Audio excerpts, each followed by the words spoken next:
again. Hello, welcome back to the Space School Up. Today we're doing What If Earth Was in Star Wars, part 1 of 3. Before we begin this video, special thanks to our patrons, voice actors, and everyone else part of my team. I got special limited edition merch for the Pride of the Empire during our Earth series that will be available until the Earth series ends. Our story begins in the ancient world on a small blue planet in the mid-rim.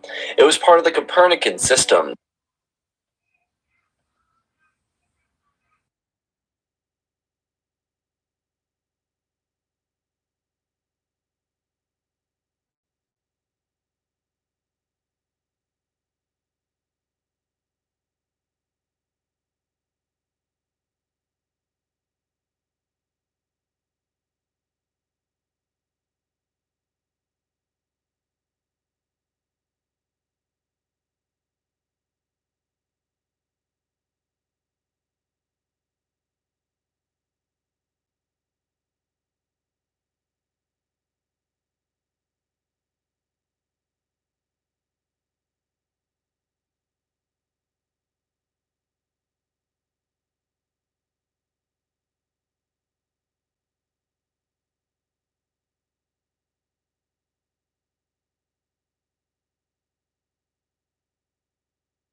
Planet in the mid-rim.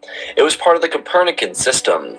In the desert there was a small kingdom divided by two powers. In the southernmost power there was Heracleopolis, and in the northernmost power there was Thebes. The current divide of the first intermediate period was the transition of powers from a fragile monarchy to the people. The small region had just begun its expansion into empire building. The collection of slaves and the construction of massive structures were in the plans for the coming years. That was until a small vessel crash-landed. Out of the ship came an assortment of individuals. These individuals had much more technology than those from the small globe in the Copernican system. The leader of the group wore armor and robes, and he stood very tall. His name was Master Rego Thif, and he was leading a group of Jedi across the galaxy to escape the Sith Lord who had just conquered the Jedi Temple on Coruscant. Rego had a group of Jedi Knights with him, and under him was his personal Padawan, Mioni Skyko. Master Thief felt terrible for his student. She was under extraordinary amount of stress. Everyone was, but Mioni was in the middle of her trials when the Jedi Temple was attacked. Master Thif was leading member on the Jedi High Council, and he was under the understanding that he needed to get as many Jedi out of the temple before it fell. Many Jedi had different locations to go to. Master Satele Shan was directed to go to Alderaan in the core, but he recently lost contact with her and her squad, being under the assumption that Lord Malgus of the Sith invaded Alderaan and burnt the planet to the ground. Master Thif couldn't imagine anything worse happening to Alderaan. It was such a lovely world. Master Thif told his student and the other knights to wait in the vessel while he and his astromech droid T-791 investigated the local area. The Jedi and the few Republic troops that landed on the planet would set up a perimeter on the nearby river until Master Thif returned. The Jedi Master and his astromech found a dirt trail that spun around the sand towards the gates of the towering city. It was by no means a modern city, by Coruscant standards at the very least, but the architecture was incredible. T-791 beeped at her owner, and Master Thif nodded his head. The little droid informed him that she was picking up no signal on the radars. Thif noted that it was oddly peculiar that there wasn't any signals coming from the planet. Most, if not a few, planets in the Mid-Rim had a civilized population that was able to travel throughout the galaxy, with representation in Coruscant. Though Master Thif noted that he never heard of the system until they arrived on it. While they walked forwards, they noticed a group of people carrying massive blocks towards the city. Behind them were a couple of men with whips cracking them away whenever someone faltered in line. The Jedi instincts inside of Master Thif kicked in, but he stopped himself, informing 91 that they needed to get inside the city gates and learn about where they were and if they could hold refuge here until they could return to Coruscant. Thif knew Sith would likely arrive to the system, especially if they had no issue besieging the planet of Alderaan. Surely the Sith would be here to do the same. Once the slaves disappeared to the city, Master Thif and 91 made their way in front of the city, to which an armed guard came out to greet them. 91 translated everything they said into Galactic Common, so that Thif could understand what they were saying to him.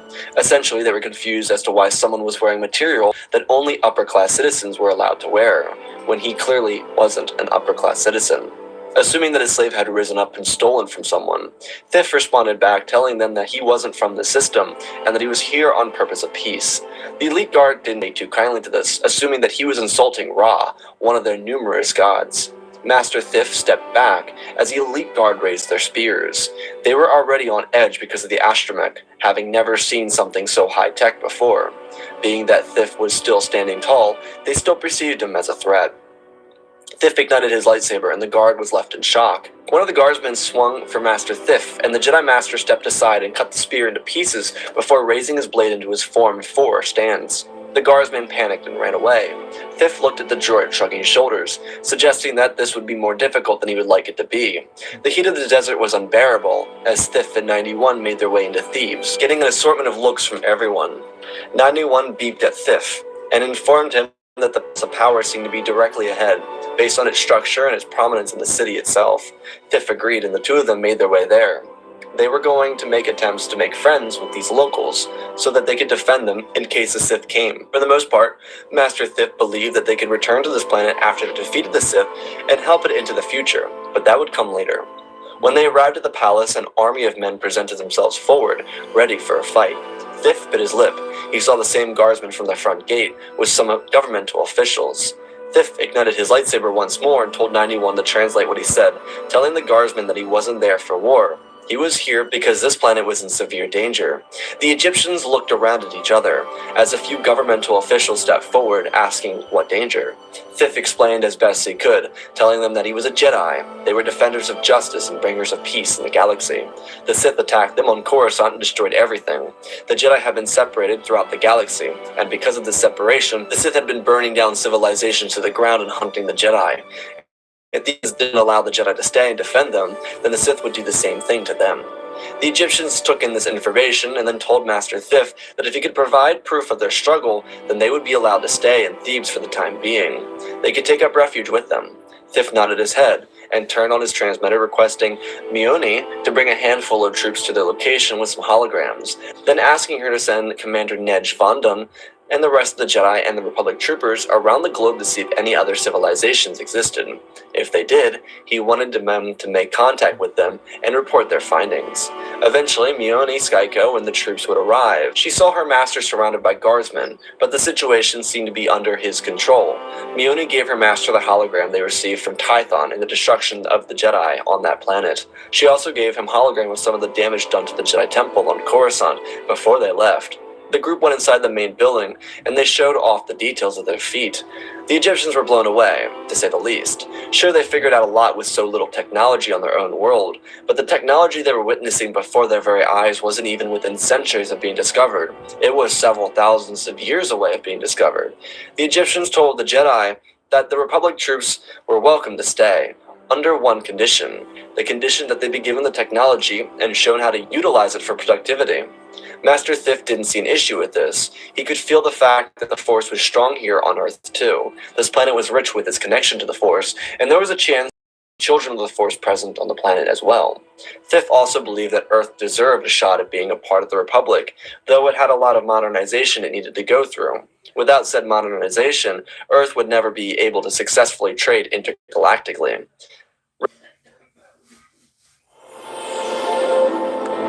Irresistibly smooth chocolate to put the world on pause. To go through. Without said modernization, Earth would never be able to successfully trade intergalactically. Rego noted that the people of Earth would need to unlearn their slaving techniques as it wasn't supported by the government of the Republic, but he believed that to be something that would be discussed in the future. For now, Rego needed to make sure his troops and the Jedi got themselves situated. While they did that, Master Thif and the Thebes officials walked around the town so that Thif could understand the key locations within the city. Thif was scouting out because if the Sith came and landed remotely near them, then he'd have to evacuate the city to Heracropolis. Across the globe, the Republic troopers would land in the ancient city of Zhengzhou, only to be greeted by the Emperor Tai Kang. The Emperor was much more initially welcoming than the guardsmen in Egypt, as if he'd been expecting them, but the Emperor connected with the Jedi quicker than they realized, because they were interested in the Emperor's brother more than him. The brother was very obviously connected with the Force, but once the Jedi got over the brother's connection to the Force, they realized that the Emperor himself was very deeply connected to the Force as well. For months, the Jedi would begin to integrate themselves on Earth, because they were still unable to leave. During this time, the Jedi were able to connect the Thebes to Zhenzhou and to the rest of the Shai dynasty. Nothing like the Silk Road, but it was essentially a bare-bones ability to communicate with a hologram and a translator so that the Egyptians could communicate with the Chinese. This expanded to several other small civilizations building up across the globe. Master Thif spent time in Thebes and in Zhenzhou with Emperor Kang and his brother, because truthfully both the Emperor and his brother had a very good connection with the Force, and it was enough of a connection to warrant them to be welcomed to the Jedi Order. Master Thif was contacted by Jedi Master Satil Shan. She informed Thif that Alderaan fell, but she believed that she defeated Darth Malgus, informing him that the Sith Lord got into a fight with her, and she buried him under a mountain. She believed the Republic was reforming. There was hope for the galaxy, as she asked her fellow Jedi Master for his coordinates so that they could pick him up and his troops. Thif sent out the coordinates, informed her of everything he'd been through in the last couple of months, filling her in about the civilizations of Earth and with how the right technology, they could become a very useful.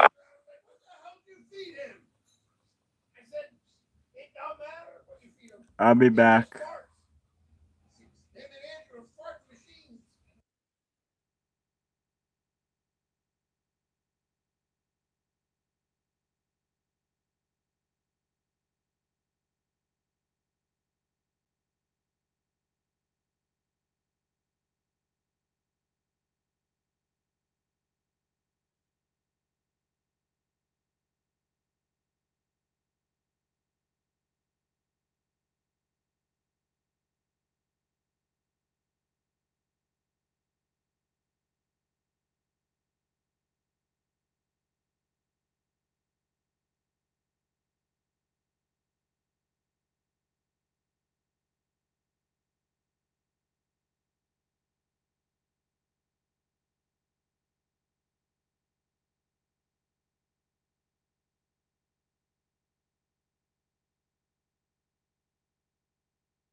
Hi. Ally in the Republic. While Master Shan had no issue with this, she believed that months away from the war made Master Thif forget the importance of the war that sat on their doorstep. The communication ended abruptly. Thif was rather disappointed. He understood that the war was going to change perception of individuals, because that's what war did, but he didn't expect it to be so negative for the Jedi mindset. He was trying to find positivity in anything he could, and he was a little jarred by the behavior of his friend Shan. Regardless, Master Thif informed his people across the planet that they would be leaving soon, so that they could join the war against Sith. They understood, and they began to mount up all their forces and supplies. Except, because of the transmission between Shan and Thif, there was something tragic that would happen. The Sith picked up on the signal and dispatched their fleet to the Copernican star system so that they could destroy the Jedi before Master Shan got there. Malgus surely didn't want another rematch with someone as vile as her. For the moment they were going to be at the star system before the Republic, it wouldn't be long before the skies opened up and from the skies rained down pain for the people of Thebes. Master Thif was sent into panic as he mounted up his troops on the rooftops and demanded that they fire at the Sith starfighters. Thif ignited his lightsaber and demanded that Meloni lead the Egyptians to the Nile and get them out of there. She questioned him, but Thif reminded her that the Nile moves south to north. It would get the people away from the civilization, keeping them safe from the possibility of being exposed to the Sith if they tried to move to Heracropolis. It would also allow the Jedi to create a defensive perimeter within the city so that they couldn't hurt individuals that were trying to flee. There weren't a ton of people of the Republic, but they needed to be enough. Because of all the time they spent on Earth, Thith got into contact with multiple civilizations across the planet and informed them to get to their safety locations. It was the best way for them to avoid absolute travesty on this planet. Thith ran through the streets of Thebes, ducking and weaving between people as blaster fire filled the sky and rockets exploded in the streets, wiping out groups of people running away in terror. Thith ran to the gates and looked out. The Sith army had already landed, and the destroyer droids were marching upon the city, blasting away, melting the walls of the ancient city. The Jedi moved to the front and ignited their weapons, deflecting the strikes from the Sith army. Republic troopers made their way to the ramparts and fired down, crushing the attacking army. Commander Von Dun rolled up behind Master Thif and told him that T-791 reported the Sith fleet over the planet. They were here to scale a planet-wide destruction and wipe out the entire population, similar to what they tried to do on Alderaan. Thif had a very noticeable fear in his face as he looked back and blocked a blaster bolt behind his head. He told Von Dun that they better hope the Republic gets here soon, because without them, their cause would be lost. Thif ripped his blade around and stepped forward before his men and the men of the Sith army. Malgus could be seen with a robe above his head behind his army. Thif told the troops to fall back into the city. They would ambush Malgus from a more defendable position.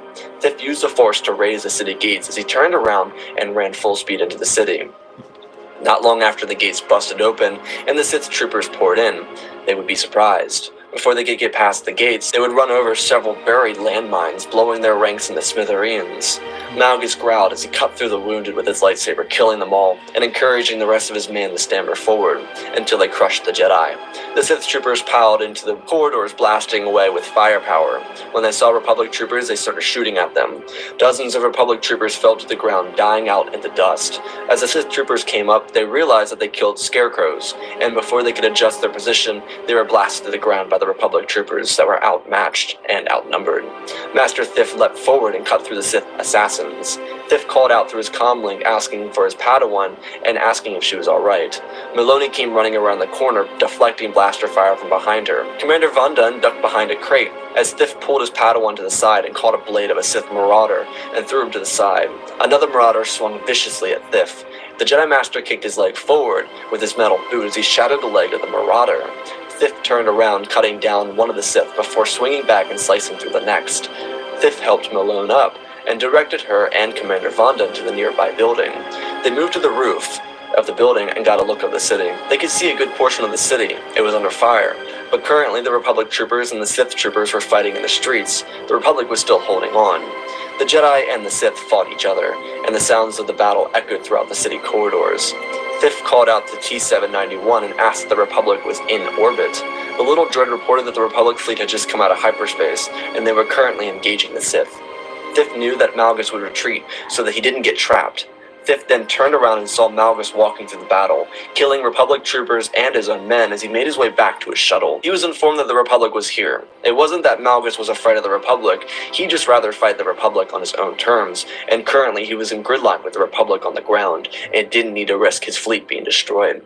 Thif jumped across the building as Maloney followed her master. Commander Von Dun looked at them and told 91 that they needed to back up the rest of the men on the ground. Malgus crossed out the Gate of Thieves as fires burned behind him, and the sound of explosions rattled the ground. Thif leapt through the top gate and heard his apprentice behind him as he turned around asking her to stop what she was doing. Before she could rebuttal, a lightsaber flew up at him, and Maloney pushed her master to the side and blocked the thrown blade of Malgus. Of course, Maloney was ready for this. She was almost a Jedi Knight before the temple fell. She jumped down to the ground and looked at Malgus. He was a warrior of the Sith, one of the best they'd ever had up until this point. Malgus pulled his lightsaber back and stepped forward, and Maloney ripped her blade forward, swinging at the Sith Lord. He backpedaled, blocking every strike by her. Thif leapt down to help a student as she swung around and parried every strike made by Malgus. He looked over and backhanded her, throwing her to the ground as Master Thif rolled up with his elbow, throwing it into Malgus's mask, jarring the breathing apparatus loose and swinging at him ferociously. Malgus's mask began to scream as air fled the pipes. Malgus held his hand out, blocking strikes while he tried to piece it back together. Thif got more and more aggressive, less of the Jedi way, more of the Sith, pushing back the Sith warrior. Malgus tumbled to the ground. The Jedi Council member held his blade forward before he heard the ignition of several more lightsabers. The Sith assassins and marauders were here. Thif turned around and saw Maloney facing them. Malgus grinned under the mask as he turned around and stood up, walking back towards his personal shuttle and retreating into space and departing from the Copernican system. Maloney and Thif stood their ground just as the Sith ran at them. Sadly, Malgus escaped, but they needed to fight their way out of this. The fighting inside the city died down, and silence filled the air. The desert could only hear the burning of lightsabers as they collided in the fury of the desert sands. Thif and Maloney bounced off of each other, using their lightsaber bond as master and apprentice to beat back the Sith. Commander Von Dun heard the commotion and ordered his men forward to assist the Jedi. They cleared up the city, and it was obvious their Jedi generals needed them. The two Jedi worked hard, swinging and parrying, using the best of their strength together. The two of them were able to cut down several Sith before Thif was jabbed in the back by an assassin. Thif coughed up and tumbled to the ground, looking at his apprentice. He realized what had just happened, tossing his lightsaber to his student. She had shock on her face, watching as another Sith swung his blade down on Thif's neck, decapitating the Jedi Master. Maloney watched. A tear escaped her eye, and she caught the lightsaber, igniting her master's weapon and leaping forward, cutting down the two Sith, killing them nearly immediately. She was quick on her feet, kicking another Sith in the mask before cutting through his robes, killing him. Maloney saw out of the corner of her eyes the Republic troops arriving to assist them, and before she could make any real impact against the remaining Sith, she turned around and looked at the hand of a Sith marauder sitting just before her chest. She looked down and choked, dropping her master and her lightsaber. The Sith marauder's soulless mask grabbed her by the throat and twisted her neck, killing her instantly. Commander Von Dun cried out as he ran forward, blasting his pistols. The other Republic troopers followed him as they moved in to defend their Jedi generals. The few remaining Jedi Knights ran into action to fight off the last of the Sith. The marauders and the assassins were very easily outnumbered, and they were shot down, as if they were seated in front of a firing line. Commander Von Dun got to the two Jedi and realized they were both dead. T-791 sat at the Gates of Thieves and whimpered, being able to see the decapitated head of her master lay flat on the ground, without a body next to it. T-791 knew what happened, and she had no one to take care of her now. Von Dun looked over to one of his men and told them to inform Master Shan of their coordinates. At the same time, he ordered another one of the men to get in contact with Emperor Tai Kang. His brother would be coming with them to train with the Jedi. The Republic needed it. Within an hour, the Sith fleet would have fled from Earth into the galaxy, and when Master Shan arrived, she was very saddened to hear of her friend's death. Another issue would be revealed to the Republic. Emperor Tai Kang was apparently dead of a drowning incident, and now was succeeded by his brother, meaning that the brother would not be joining them. Commander Von Dun would inform the people of Thebes that they may not return, and gave them a frequency to contact the Jedi once the war was over. The Republic would leave the ravaged city of Thebes for the Egyptians to clean up. A slight resentment would come from it, but they would also be eternally grateful to Master Thif, who gave his life in servitude to them. They would construct an obelisk in honor, attributed to their Jedi general. Earth would remain silent for decades. While the Jedi and Sith continued their war, eventually the Republic would reach out to them. Being that the planet was so young with such a young civilization, the Republic believed that it would be their best interest to help include the Copernican system into the Republic, being that the people of Earth had the opportunity to serve the Republic in a positive way. Once the war with the Sith was complete, for the time being, the Republic would firstly invest in the reconstruction of Coruscant, but they would fund resources out to off-worlds affected by the war. Being that Earth was affected by the war, the planet received its first statement of galactic realm. The Republic went in with contractors, translators, and the entire business market of the galaxy, saw Earth as a profit machine, untapped with the potential to be turned into the Alderaan of the Mid-Rim. They saw it not only as a tourist destination, but as a planet with the raw potential to become a political powerhouse in the Mid-Rim. While politicians saw Earth as a great planet to build on and create renewable infrastructure on, the ability to profit off of the few other worlds in the Copernican system was a big interest to many. For example, the Copernican system had 4 gas giants. Because these planets were all a part of the Copernican system, they belonged to the population of Earth. Businesses would go in, create deals with the people of Earth to profit off of these gas giants, and then they would build multiple Tabana gas refineries on Uranus, Neptune, Saturn, and Jupiter. The Republic saw the Copernican system as a cash cow ready to burst. Mining operators would start to push mining operations on Saturn's rings, the asteroid belt between Mars and Jupiter, Mars, the Kuiper belt, and several moons in the Copernican system. On top of that, industrial facilities would be placed on the 2 closest planets to the Copernican system's sun, on Mercury and Venus. It wouldn't take long for the very remote civilizations of Earth to be built into an empire united. Instead of years of fighting, global domination, and years of rivalries that would fade into non-existence, the population of Earth would find a common goal to shoot for. They sought for the stars, and in the meantime, with technological advancements, tens and thousands of years in the future of what they had, they began to search the planet and discovered everything they could find. On the surface, they built massive cities, and the Council of Earth found unison in the Mediterranean and from the Yellow River. The cities that emerged resembled the architecture of Coruscant, yet had the elegance and beauty of those forged on Alderaan. The era of the Old Republic would be capped off with the beginning of the High Republic, an era of which Earth would become the foothold in the Mid-Rim. Leading several systems across the Republic, the people of Earth offered up both some of the galaxy's best politicians and some of the Jedi Order's members. The Copernican system was a cash cow and had no sight of hindering, because the entire system consistently produced galactic credits. After the contract signed and the Old Republic died out with the old businesses, the people on Earth forged new facilities that operated at a faster pace with better AI and more functional operators that worked for only Earth. Their credits jumped up exponentially. During the High Republic, the Copernican system became the site of gold rush for new businesses. With the Copernican system taking its high stand in the galaxy, and with the High Republic looking like it couldn't get any better, the future looked extraordinary for the small blue globe in the galaxy far, far away. Our story continues in the Copernican system. Since the age of the Old Republic, the people of Earth took advantage of the resources present in their star system. They made several contracts with businesses within the Republic. After 1,000 years of growth, the contracts ended, and the people of the Copernican system moved in and replaced all the facets of industry. The Tabana gas refineries on Neptune, Uranus, Saturn, and Jupiter would be replaced with higher functioning refineries. On the other hand, the mining operations across the multitude of planets and asteroid belts from Earth to the Kuiper belt would be replaced as well.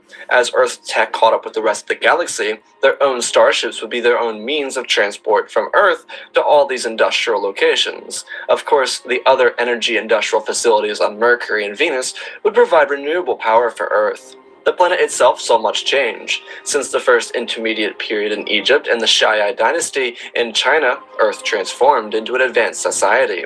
While in Egypt they hadn't begun the period of pyramid building, they never truly would. Truthfully, once the Republic returned, Earth's major civilizations would converge in one major area.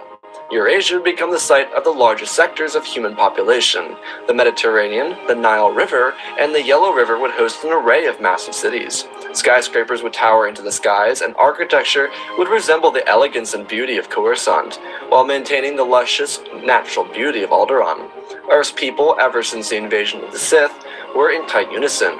Well, rather they came together because of the Jedi when they first arrived, because the humans had no real reason to challenge each other, and they found their communications with other civilizations to be useful for themselves, and so they united.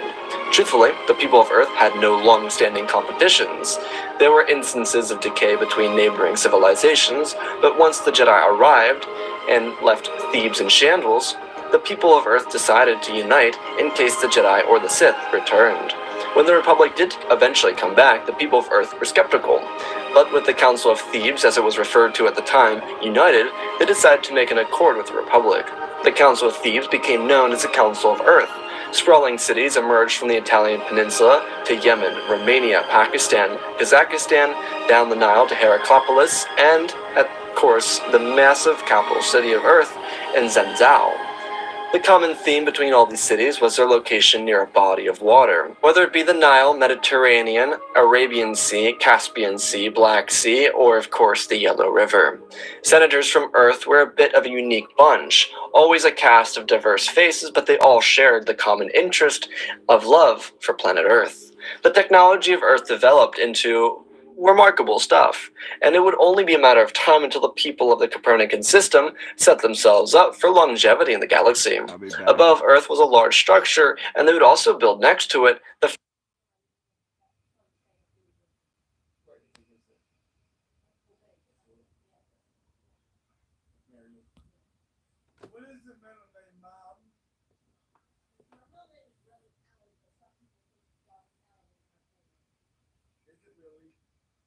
Let me see.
Above Earth was a large structure, and they would also build next to it the first space station with battle platforms.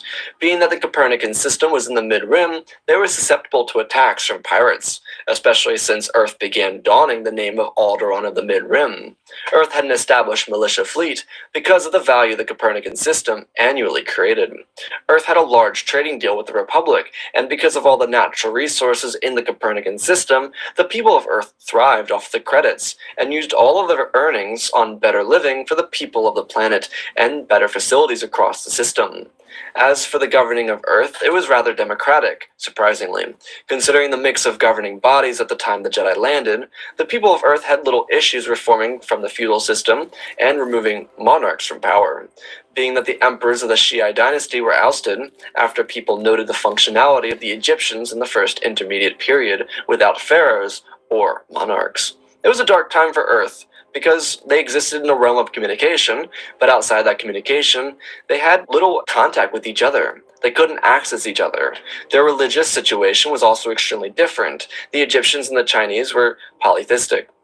The people of Earth kept these similar values, but once the Jedi came to Earth, for the children of the Force, the people of Earth split into two separate religions. The first religion was the people of the Force.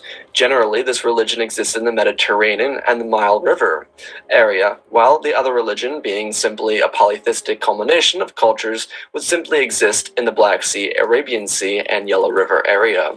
As Earth pushed forward into the future, they would see the galaxy outside them greatly change. While the Egyptians rid themselves of the slaves they had during the first intermediate period, it was obvious others in the galaxy still harbored slaves. The people of the Copernican system didn't falter into barbaric habits or societal traits.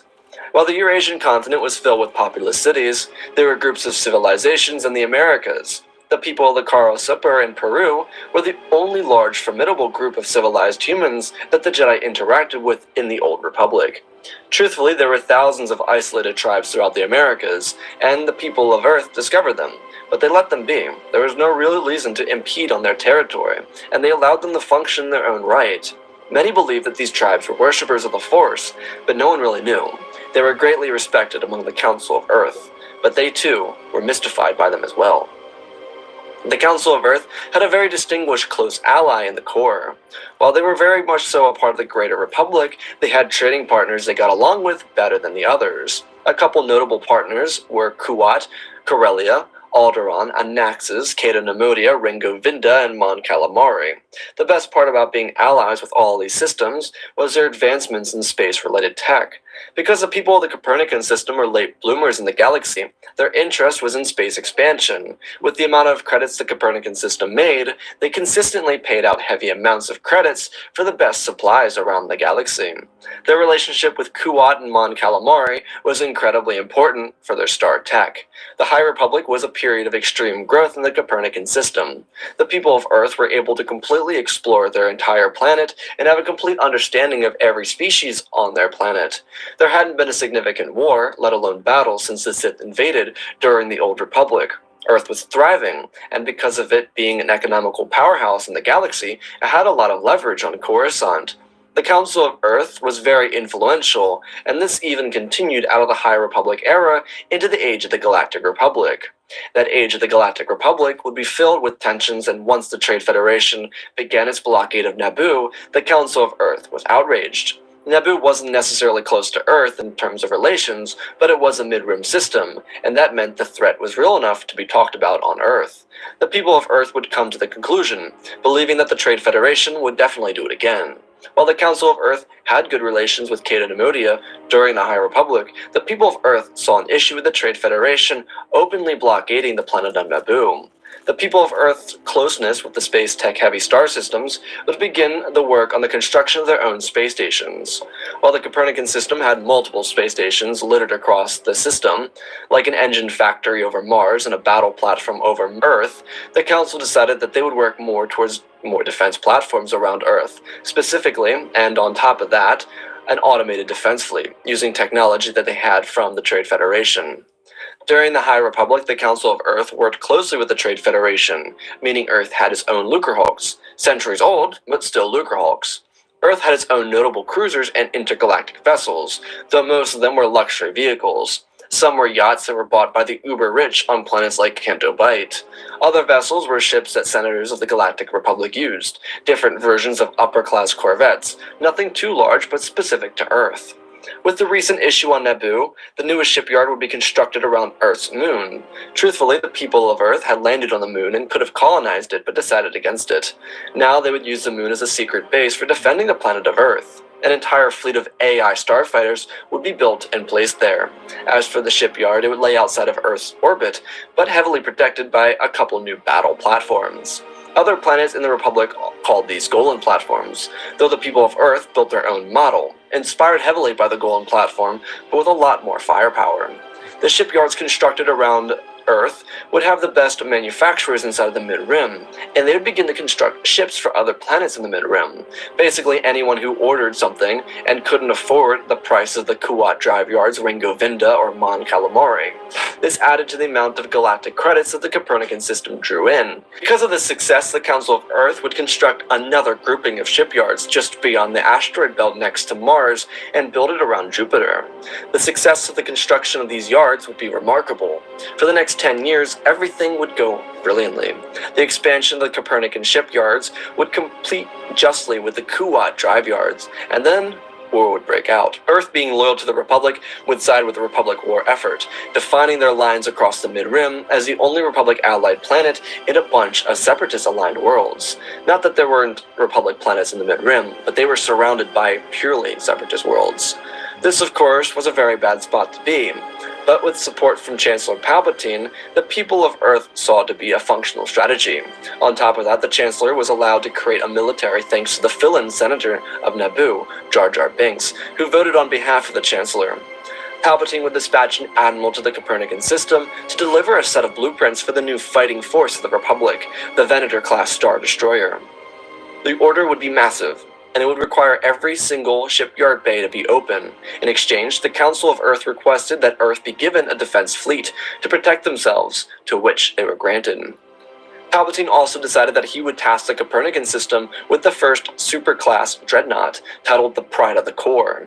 It would be the best-kept secret here. While Dooku and the Separatists knew that the Copernican system was a strong foothold in the Mid-Rim, they would never assume a project of such magnitude to be created here. Also, being that the Copernican system was such a foothold, there was a bit of tension with the idea of actually invading the system, because it could cost them extra losses.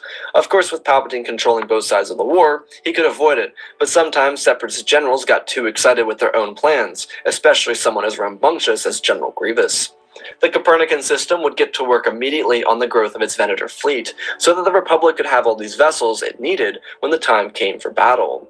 Inside the capital of Zhenzhou, people would construct a living district for the clone troopers, so that they could be moved from Kamino to Earth and be ready when the ships were finished on the shipyards. These facilities in Zhenzhou would be some of the best facilities in the entire Republic for clone troopers. It wasn't isolated from the rest of the capital city, but it would be very identifiably different and in their own location. For the clones, when they arrived, they'd have living quarters, their own academy for training, a simulation room where they could operate a Venator in real time to train for battles, and of course, a clone trooper bar. It had the likes of everything they needed, though truthfully, the Council of Earth believed this would be such a good idea that they began the construction of a Republic Academy. It would be situated in the same vicinity as a clone trooper district. While the people of Earth weren't known for warfare, or even waging war in the slightest, they were continuously trying to earn the favor of the Chancellor and the Republic. It was hard for such a lavish system to be placed in the Mid-Rim. Not that Mid-Rim planets were bad by any means, but Earth was referred to as the Alderaan of the Mid-Rim. The people of Earth felt as if they should be treated like core citizens. They produced a hell of a lot of materials that planets around the Republic used, and truthfully, they liked the idea of being treated like they were in the core, especially being that they weren't often treated as such. Sure, tourism from the core world citizens was great, but even those from the core worlds looked down at the Mid-Rim system as a second-tier system in the greater galaxy. If the Copernican system could earn more favor with the Republic, then certainly there'd be no issue with securing bias from the rest of the galaxy. The truth is, the people of Earth worked best when they had a common goal, and when they focused on said common goal, they were nearly unstoppable. It was just simply a matter of having something to shoot for. Regardless, the facilities in Zhenzhou would be constructed quickly, and the shipyards across the Copernican system would begin to mass-produce Venators. The crazy thing is, the Copernican system did what the Kuat drive yards were known for, but better. Sometimes there would be systematic flaws in ships from the Kuat drive yards. Nothing too significant, but it always required an extra mechanic doing some after-release work. When ships came from Earth, they were completely finished, and they had absolutely no issues. The Copernican system also pumped out vessels with higher firing rates, using some of the technology they stole from the Trade Federation. There was also an undisclosed group of people from Earth. They lived on the moon orbiting Saturn called Titan, and they worked as mercenaries for the planet of Earth. They were rarely mentioned or ever talked about, but they were ever so swift. It wasn't against the rules per se, but it also wasn't respected when people raided battlefields and collected the spoils of war. These individuals were called the Titan Scavengers. What they did, and had been doing for centuries, was loot the wreckage of skirmishes and battlefields across the galaxy, bringing all the supplies back to the secret base on Titan, and then dispersing the materials back to Earth and the rest of the facilities around the system so they could use it for whatever, whether it be ships, buildings, technology, or whatnot. Truthfully, it worked to perfection, and it cost absolutely nothing. As for the pay of these mercenaries, they didn't need any. They were employees of the Council of Earth, and they were paid under the Space Institution of Earth. The Clone Wars got off to a rocky start for the Republic. While the Copernican system was able to prepare the cloning facilities for those who would be manning the Venators they built, the Separatists were marching into the Mid-Rim. A number of planets in the Mid-Rim were loyal to the Separatists, which made the Copernican system a troublesome area to be in. Though the defense fleet around the planet was terrific, and the new vessels that were created from the Copernican system went into war in the Mid-Rim, fighting for the Republic. The war would continue for several months. The Republic looked to be losing the fight when the Separatists would arrive outside of Earth with a massive fleet. Ironically, the fleet that would arrive was the original support fleet for the Malevolence.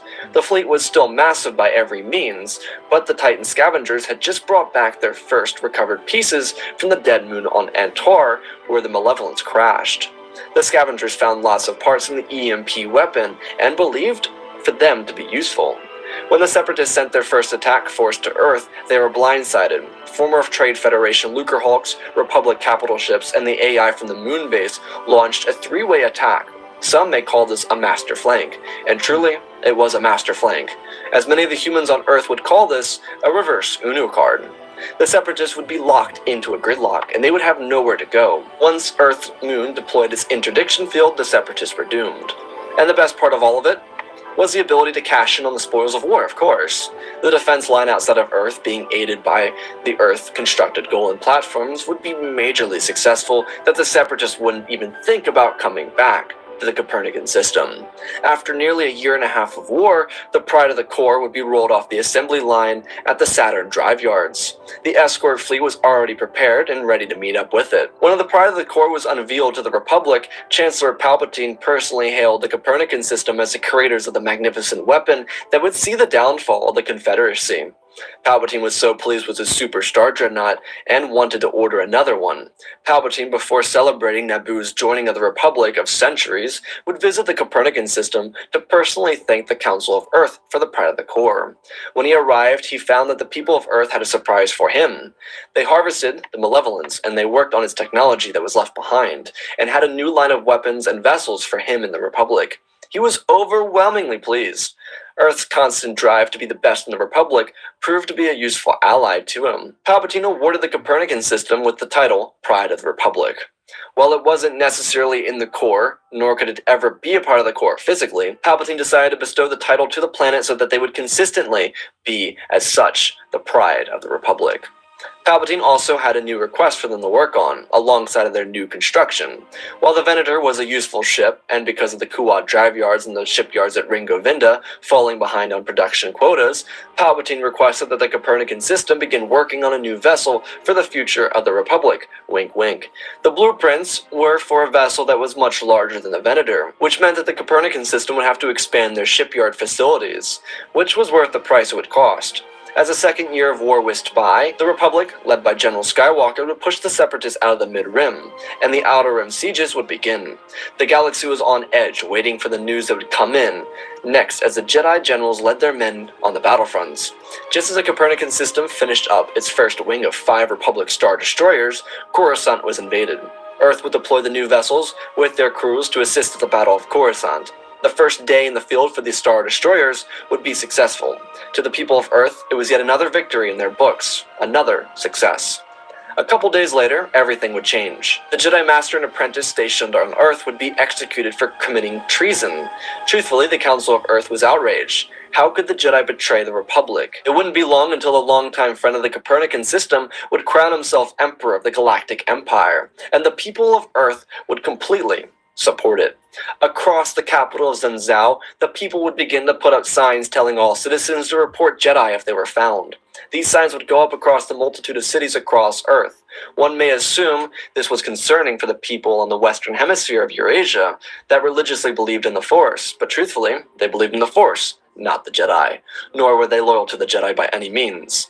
The people of Earth were extremely loyal to the Republic, newly crowned empire. The Council of Earth would reach out to the Emperor and ask if there was anything in particular that they could do. The Emperor reported that after Tarkin went to Kamino to inform the Kaminoans of the changes to the cloning facilities, that he would be arriving in the Copernican system with a whole new boat of requests the Emperor had planned for them. The Emperor would tell them that he was entirely grateful for their loyalty and looked forward to what they would create in the coming years under the Empire. Our story continues days after the Empire was born. The Jedi were extinguished, and the people of the Copernican system rallied behind the strength of the newly crowned Emperor.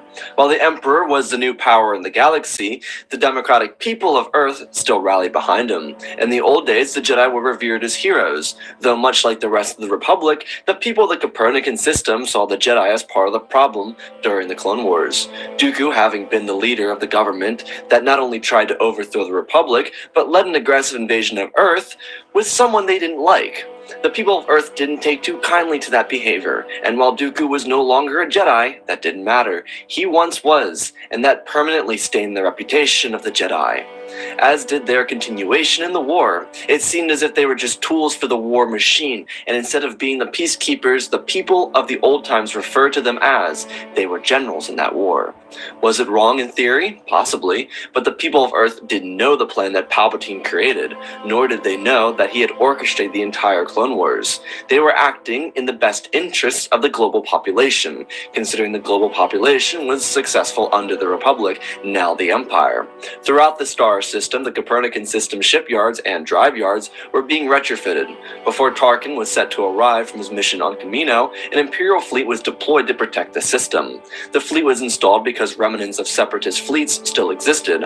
Not all the droids were shot down, and a few of them were still serving under Cato-Neimoidian captains and admirals. The only real threat was in the Mid-Rim, so the Empire thought it best to protect the most pivotal system in the Mid-Rim. The people of Earth were especially proud to be Imperial because the Empire was consistently taking care of them. There was no evidence to prove the contrary. While the Saturn drive yards had been prepped to create Star Destroyers by the Republic, a new blueprint had been released for the Imperial Star Destroyer, which was ever so slightly larger than the Republic Destroyer. The Imperial vessel was also voided of having any color, similarly to the fleet stationed above Earth, which had no color either. The people of Earth didn't see this as an issue. Truthfully, it made the Imperial fleet seem as much more united than before, with no extra colors, symbols, or any extra looks to it. With the Venator fleet stationed above Earth, many children from Zenzao to Thebes would look to the skies at night to see the fleet with their own eyes. It wouldn't require a telescope, just their eyes. The fleet made many children and even young adults from across the entire planet want to travel to Zenzao and become admitted into the Imperial Academy. While Zenzao originally was meant for clones, the capital was retrofitted as well with the Republic Academy for people that wanted to be of aid to the war effort. When the war ended, the Academy would remain for the sole purpose of those who still wanted to serve the Empire. Eventually, after some time of Tarkin being on Kamino and back and forth across the galaxy, he would arrive on Earth and meet with the top diplomats of the planet and Zenzao. Tarkin was enthralled to be here. He'd heard a lot of good things from the Emperor himself about Earth, and truthfully, dealing with the people of Earth was a lot more enjoyable than dealing with the ever so repugnant Kaminoans. They were rather annoying and they were rather greedy scientists. Tarkin couldn't wait to sink Tapoka City into the depths of the seas. Regardless, Tarkin would tell them that the Emperor intended on turning Earth into the central outpost in the Mid-Rim, though the way Tarkin worded it was up to the Copernican system if they wanted to play such a crucial role in Imperial success. Though the people of Earth were extremely eager to show their worth to the galaxy, still feeling as if they were undervalued by the core. The Copernican system finally had the chance to be recognized as a luxurious world, a part of the Empire. While Palpatine may have crowned Earth as pride of the Republic, the people of Earth still yearned for more. The core world still looked down on Earth as just a mere mid-rim world. With a common goal, the people of Earth could strive for anything, and right now, that anything was to be treated as well as the core worlds, which they were, but they were also wanted the classification of being a core world. Tarkin informed them that Palpatine still referred to them as Pride of the Empire, especially considering their superstar dreadnought, the Pride of the Core, was currently stationed outside of Coruscant. The people informed Tarkin that they would like to serve the Empire with loyalty till the end, to which he would inform them that Admiral Yularen would be dispatched to the Copernican system, a new system of the Empire called the Imperial Security Bureau. There was an ISB headquarters that was going to be set up on Coruscant, and the other one was going to be built on Earth. The Empire preferred it this way. With two separate ISB headquarters, one in the core and one in the mid-rim, the chances of individuals teaming up against the Empire and getting away with it would be rare.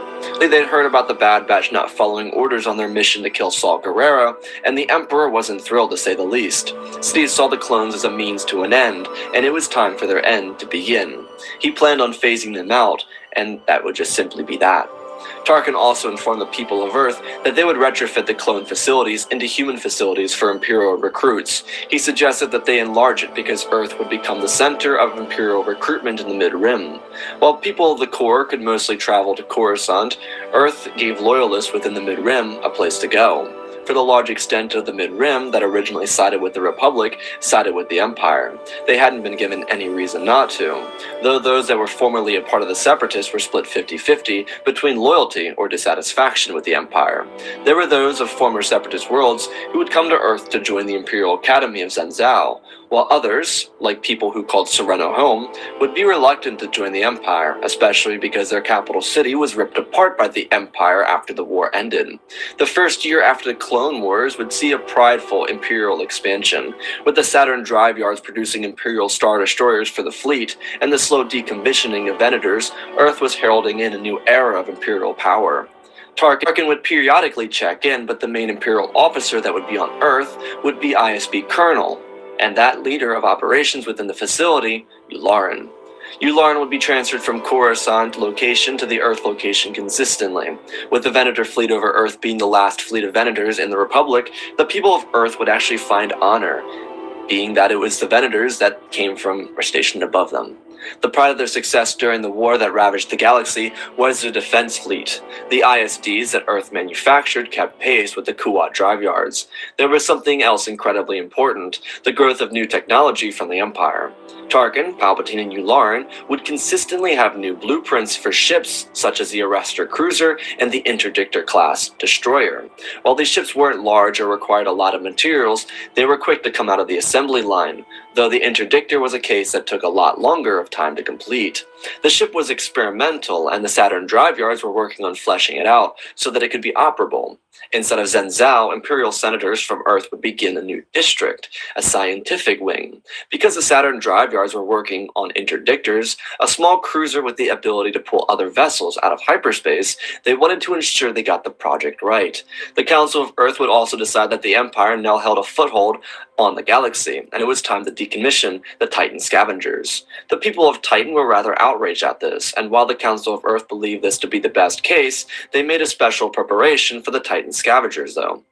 The Titan scavengers would be turned into the Titan ravagers, as they would be promoted to serve under the Emperor's right-hand man. Nobody knew of him, and even the Council of Earth wasn't informed of who they would be serving under. All they knew is that he worked closely with the Emperor, and his initials were DV. He had no call sign and any recognizable rank within the Empire, but because the Titan scavengers had a solid reputation, at least on the Copernican system, they'd be given a chance to serve the greater Empire outside of the Copernican system.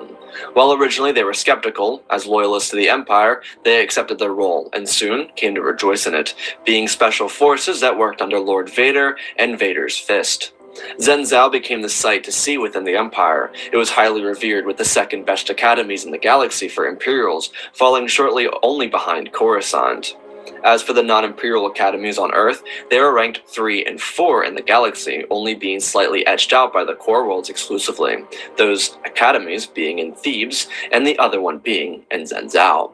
The Council of Earth continuously worked hard to ensure its places of academia were the best they could be, though being 3 and 4 in the galaxy wasn't good enough in their mind, though this brought people from all around the galaxy to both Zenzal and to Thebes.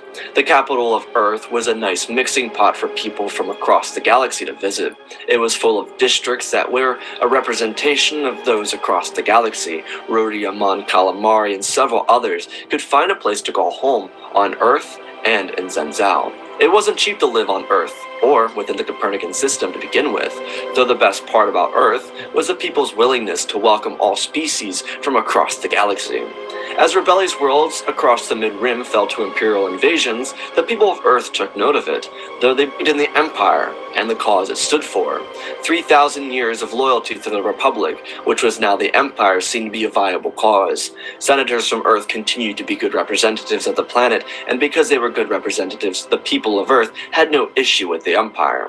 While Palpatine's plan included choking out star systems slowly and painfully, he would begin to levy harsher taxes on Mid-Rim worlds, though Earth wasn't one of the worlds that would face these taxes. Same with the planet of Naboo.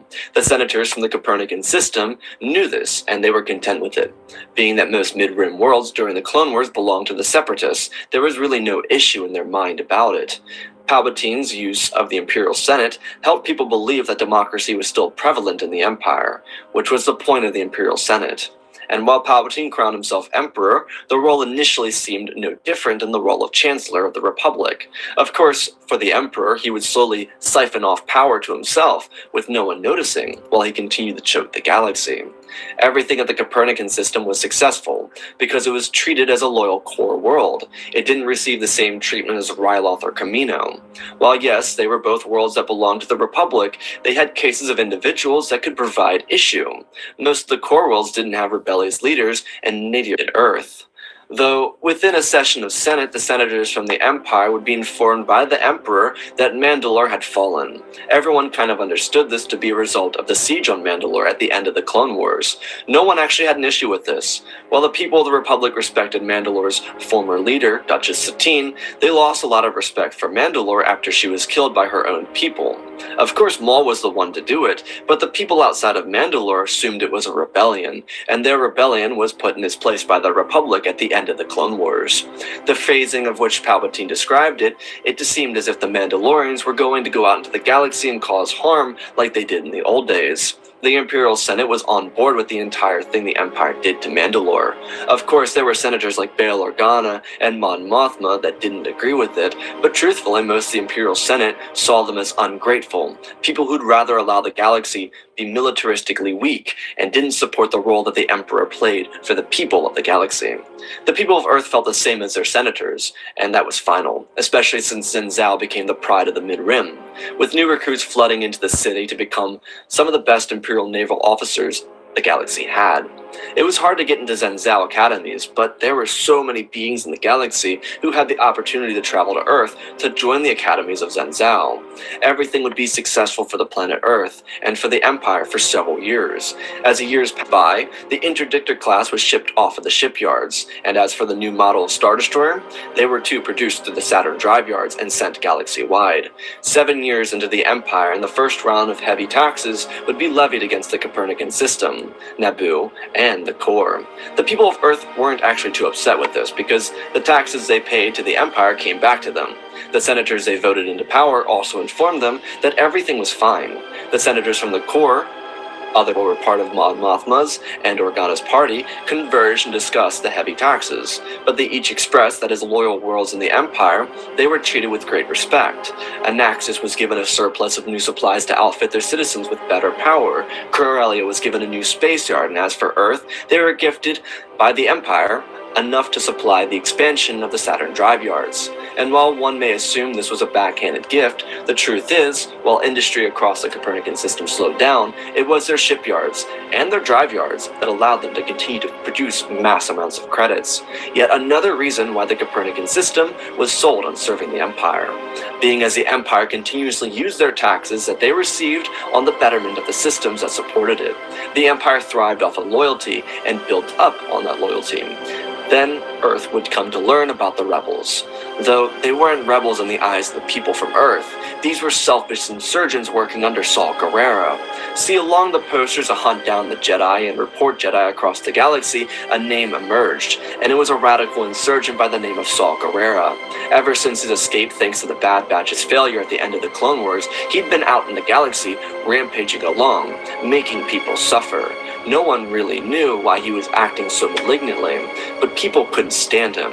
For the hopeless, he didn't offer freedom. For the poor, he didn't give them a way out. For those lost because of the Empire, he didn't give them light. Saul was definitely fighting for a better cause, but he went about it in a way that cost innocent civilians lives. He didn't just target clones or stormtroopers, he targeted the weak, those who couldn't defend themselves. And this really scared away any soul that could be on the fence about the Empire, especially on worlds like Naboo and Earth. Truthfully, Saul scared people on Naboo and Earth, especially Earth, because of their massive array of Imperial facilities. This wouldn't do anything but make the people of Earth decide that their many, better spent on their own protection, and even on finding these mercenaries and making them pay and suffer for their betrayal against the Empire. Earth would go as far to hire paid mercenaries and bounty hunters to hunt down Saul, though none of these efforts would suffice. The Council of Earth did this, not because of propaganda, but because of their location in the Mid-Rim. They were located in an area that Saul would have no issue getting to. Though thanks to the elite fleet stationed above the planet, it was rare to imagine that Saul could find himself on-world, but that never stopped him and his band of insurgents before. And then the security on Earth mounted up.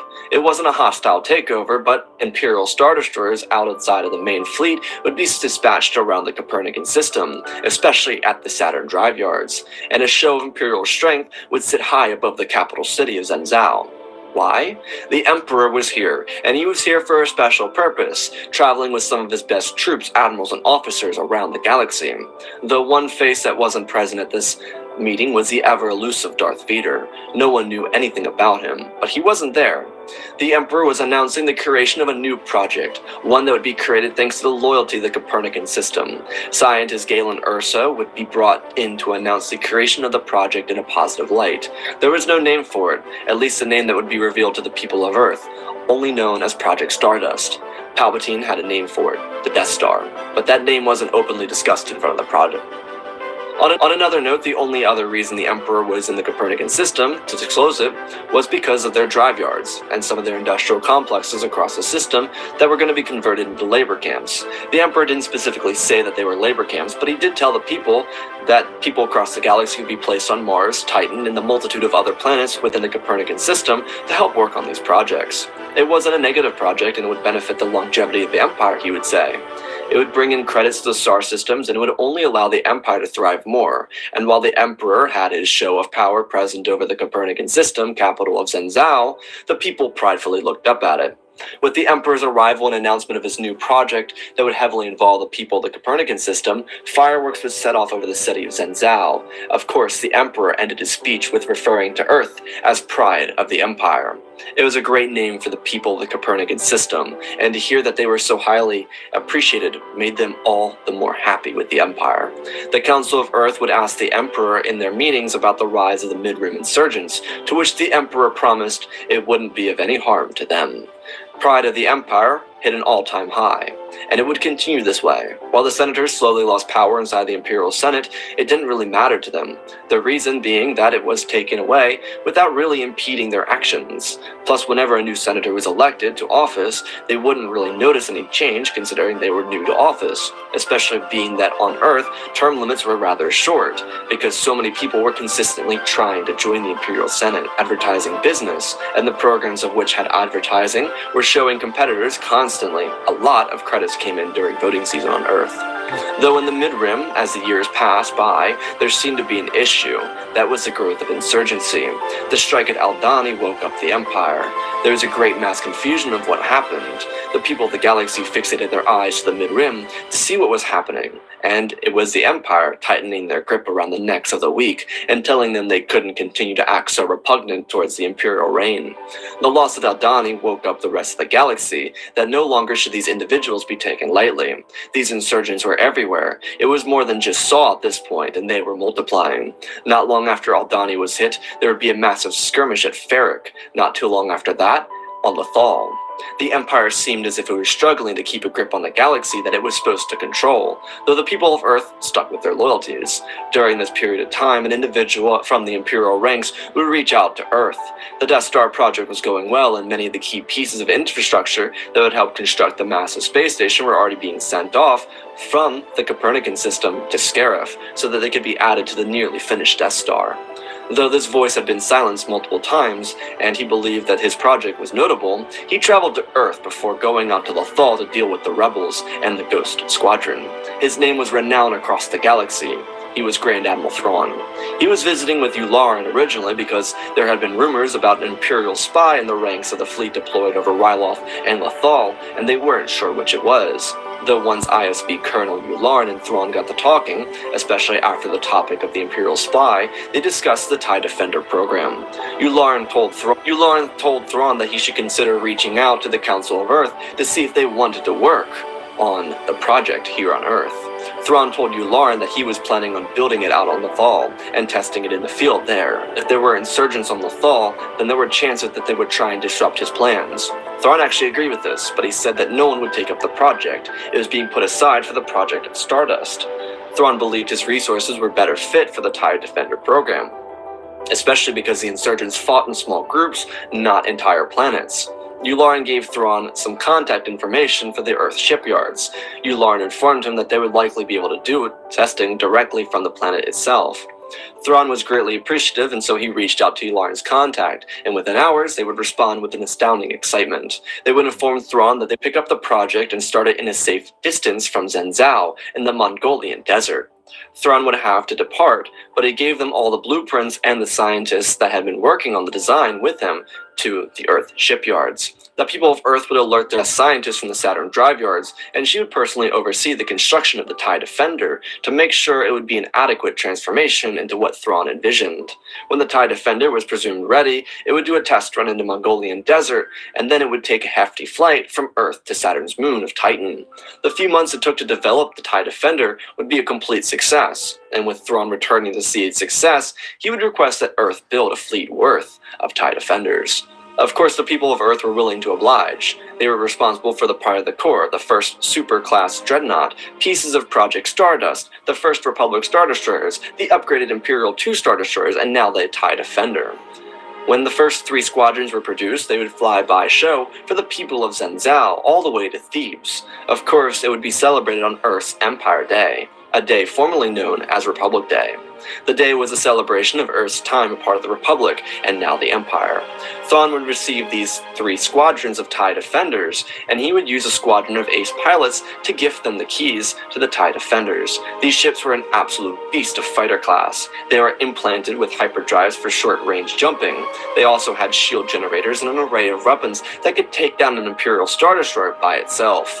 While it took long enough of a period for the TIE Defender to be built, the fuel depot on Lothal would be destroyed, accompanying the death of Jedi Knight Kanan Jarrus. Though by the time it seemed as if the insurgents had a chance to defeat the Empire at Lothal, the TIE Defenders were released and the remaining members of the Ghost Squadron would be hunted down and defeated. Thrawn saw the importance of the TIE Defender, and because of his success, he would send the squadrons out to other locations across the galaxy, in which the insurgents were causing the Empire issues. The Empire would place an order for tens of thousands of TIE Defenders, and the people of Earth would of course be compensated well for it. The rebellion would find a chance to spread out across the galaxy, and when the chance to strike at the heart of the Empire came, the rebels took it, though with Thrawn near the system of Scarif for his triumphant victory at Lothal. The rebels had amassed a small fighting force, and they currently were working through beating down the 2 Imperial Star Destroyers stationed over the shield gate of Scarif. Because Scarif was an Imperial-based facility, it hadn't received any TIE Defenders yet. Thrawn had replenished his forces with the TIE Defenders, and now harbored 4 squadrons inside of his flagship. Before Admiral Raddus could take control of the fleet battle over Scarif, the Chimera and her support fleet would arrive out of hyperspace. The rebels would be blindsided by it. In the Chimera's support fleet, there was an interdictor, so the rebel fleet had no room to escape. By the time Admiral Raddus and his MC-75 could turn itself on to face the Imperial fleet, he was facing down bombing runs by one of those squadrons of TIE Defenders. The other 3 squadrons had defended off, into 3 separate groups. One started hunting down the fragile old Y-Wings, another one was taking down support ships, and finally the last one engaged in fighter-to-fighter combat. The issue is, none of these rebel pilots had ever seen or faced the TIE Defender, let alone heard of them. Anyone who faced them didn't live to tell the tale. For the rebels, they assumed the loss at Lothal was an unfortunate set of events, which truthfully, it was, but it was at the hands of the TIE Defender. When the Chimera's turbo lasers opened fire, it was doomed for the rebellion. Support ships melted under the pressure, and a few people who had fear and tried to retreat were sucked out of hyperspace by the interdictor and slaughtered as well. Thrawn stood on his bridge, watching the rebel effort crumble before his very eyes, and it brought him nothing but joy. He had no rambunctious, power-hungry officers trying to vie for a power position. Instead, he was having them all listen to him. All orders were understood and processed, and the Death Star would arrive. The shield gate would be opened, and within moments, the Death Star would fire a single reactor blast to the surface of the planet before the shield gate would close and seal the rebels in, killing them all. Tarkin would contact Thrawn and congratulate him on his successes. Thrawn and Tarkin had some issues, especially because the Emperor favored Project Stardust over the TIE Defender project. When the TIE Defender became almost the sole reason for consistent victory across the Empire, it seemed as if it was because the TIE Defender was present. Another great thanks to Earth would come from this. With the death of the Rebel fleet, Leia Organa, and any chance for the Rebels to discover the Death Star plans, the Rebel Council would disperse in fear. Sure, there would be those still willing to fight, but their fight would begin to diminish greatly. Though something that would affect Earth was the dissolution of the Imperial Senate that shortly followed the Battle of Scarif. But by the time the Imperial Senate was taken down, the Senators' roles were so little that it didn't really make much of a difference. There was plenty of democracy spread out across the greater Empire, and Earth was one of them, but truthfully the Emperor didn't diminish their feelings for him. While he was the sole leader of the galaxy, he hadn't wronged them in nearly 30 years of public service. Looking back at the track record, he was a leader of the galaxy for an entire generation of adults that had only seen Palpatine as their only leader. Older generations remembered Chancellor Valorum and the tremendous failure of a leader that he was, and the few that were alive before Valorum's reign didn't praise that Chancellor either. Palpatine was a continuous positive in the galaxy. Was it brilliant politics? Possibly. But the truth is, generations saw Palpatine as the one singular positive, with nothing negative to say about him. As Emperor, he was rarely seen, like most politicians, making the news once every blue moon. The politicians on Earth, who were a rarity to see, were more common to see than Palpatine himself. And the truth is, as long as the Copernican system was succeeding, no one really cared about what Palpatine did, because it was very evident that his work as Emperor kept them safe from the insurgents and kept them prosperous. With the heavy defeat of the rebellion over Scarif, the death of the Ghost Squad at Lothal, the death of Saw Gerrera at Jeddah, and the disbursement of the Rebel Council, there isn't really any real sign of insurgency left in the galaxy. Bail Organa, having no role left in the galaxy, would reach out to Ben Kenobi and inform him of the importance that he had now. While the rebels were defeated over Scarif without any survivors, the Death Star would remain hidden over Scarif without any reason to show itself off. Ben Kenobi would work his hardest to get a hold of Luke and start training him in the ways of the Force, and yet Uncle Omen kept restricting. Way back.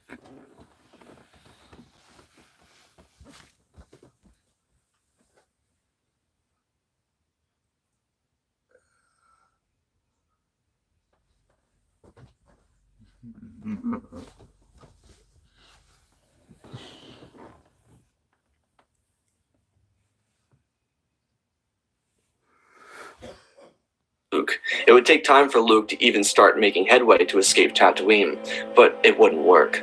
While he would eventually get off the planet with Obi-Wan, it wouldn't make a difference. It was too difficult to get anywhere. The only chance for the rebellion had come and gone, and the few people who wanted to resist the Empire would give up. There was nothing they could do. It took organized rebellion 19 years to come together, and it was completely wiped out within the span of a month. The TIE Defender program would be the final war machine produced by the Copernican system for centuries. Emperor Palpatine would use a cloning program to continue his lifespan and continue his longevity of Emperor of the Galaxy. While he was the Sith and had absolute power, he didn't choke out the Loyalist planets.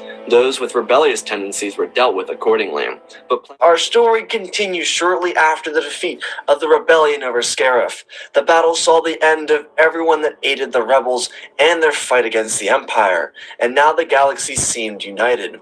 The TIE Defender was one of the prided constructions of the Copernican Copernican system, and Grand Admiral Thrawn, responsible for the defeat of the rebels at Scarif, was enthralled with his project's success. While the test of the first reactor blast of the Death Star at Scarif was an overwhelming victory, there was absolutely no reason for the Empire to use the Death Star. The rebellion was squashed. There was no resistance in the galaxy anymore. The people of Earth felt that their faith in the Empire was rightly placed, and so they were rewarded for their hard work in helping maintain peace in the galaxy.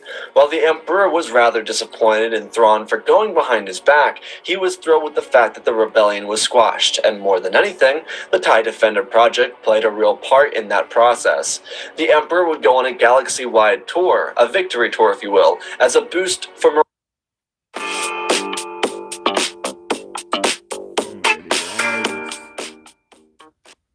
morale of the star systems under the control of the Empire. While yes, there are plenty of provinces that didn't belong to Imperial territory, this victory tour was intended to bolster inspiration for more recruits to join the Empire. While the rebels hadn't become a galaxy-wide threat at their highest peak, they did have people, especially in the mid-rim, on edge that they might be attacked. It's why the Copernican system supplied Grand Admiral Thrawn with the TIE Defender project. The Emperor traveled around the galaxy, and the morale of the United Empire was higher than ever before. There was no reason to doubt the success that they had, and yet there was still more they could do.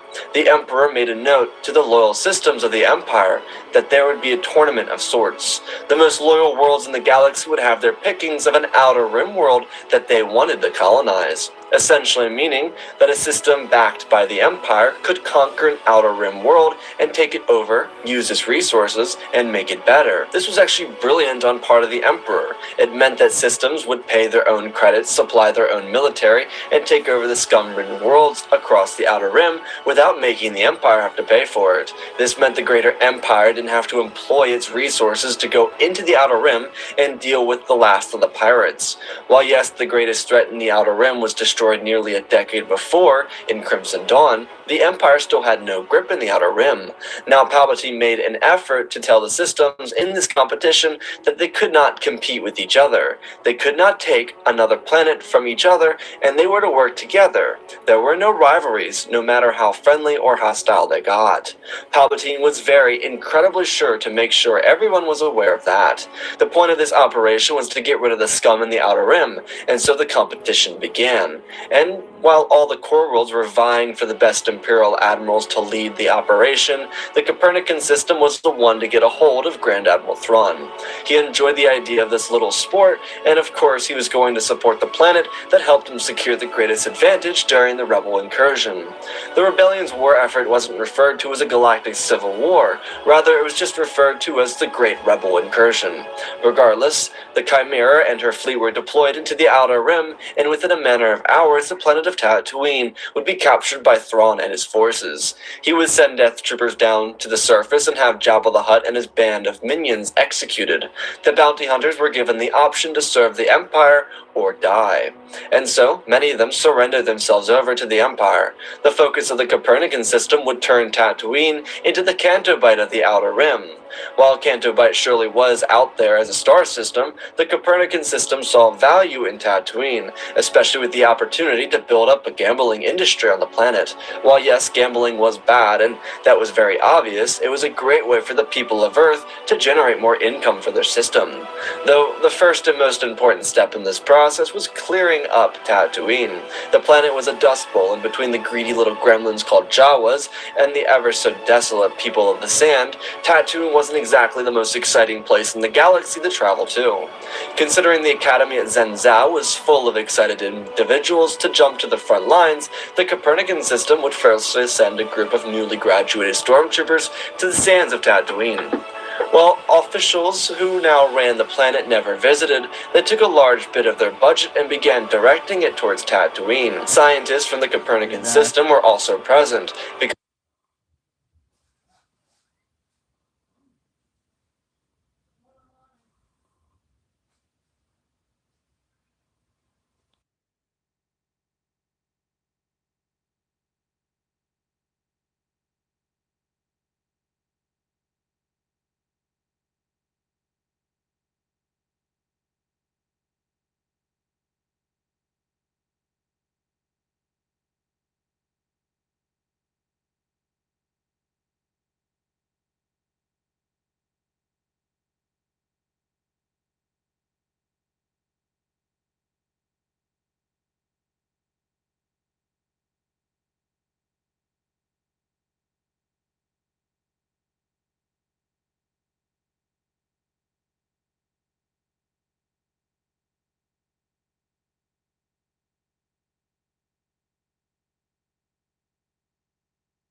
as they believed there should be a natural water source on the planet, and so the scientists were trying to figure out how the water would be able to stay on Tatooine under the two suns and all the heat that accumulated under them, as well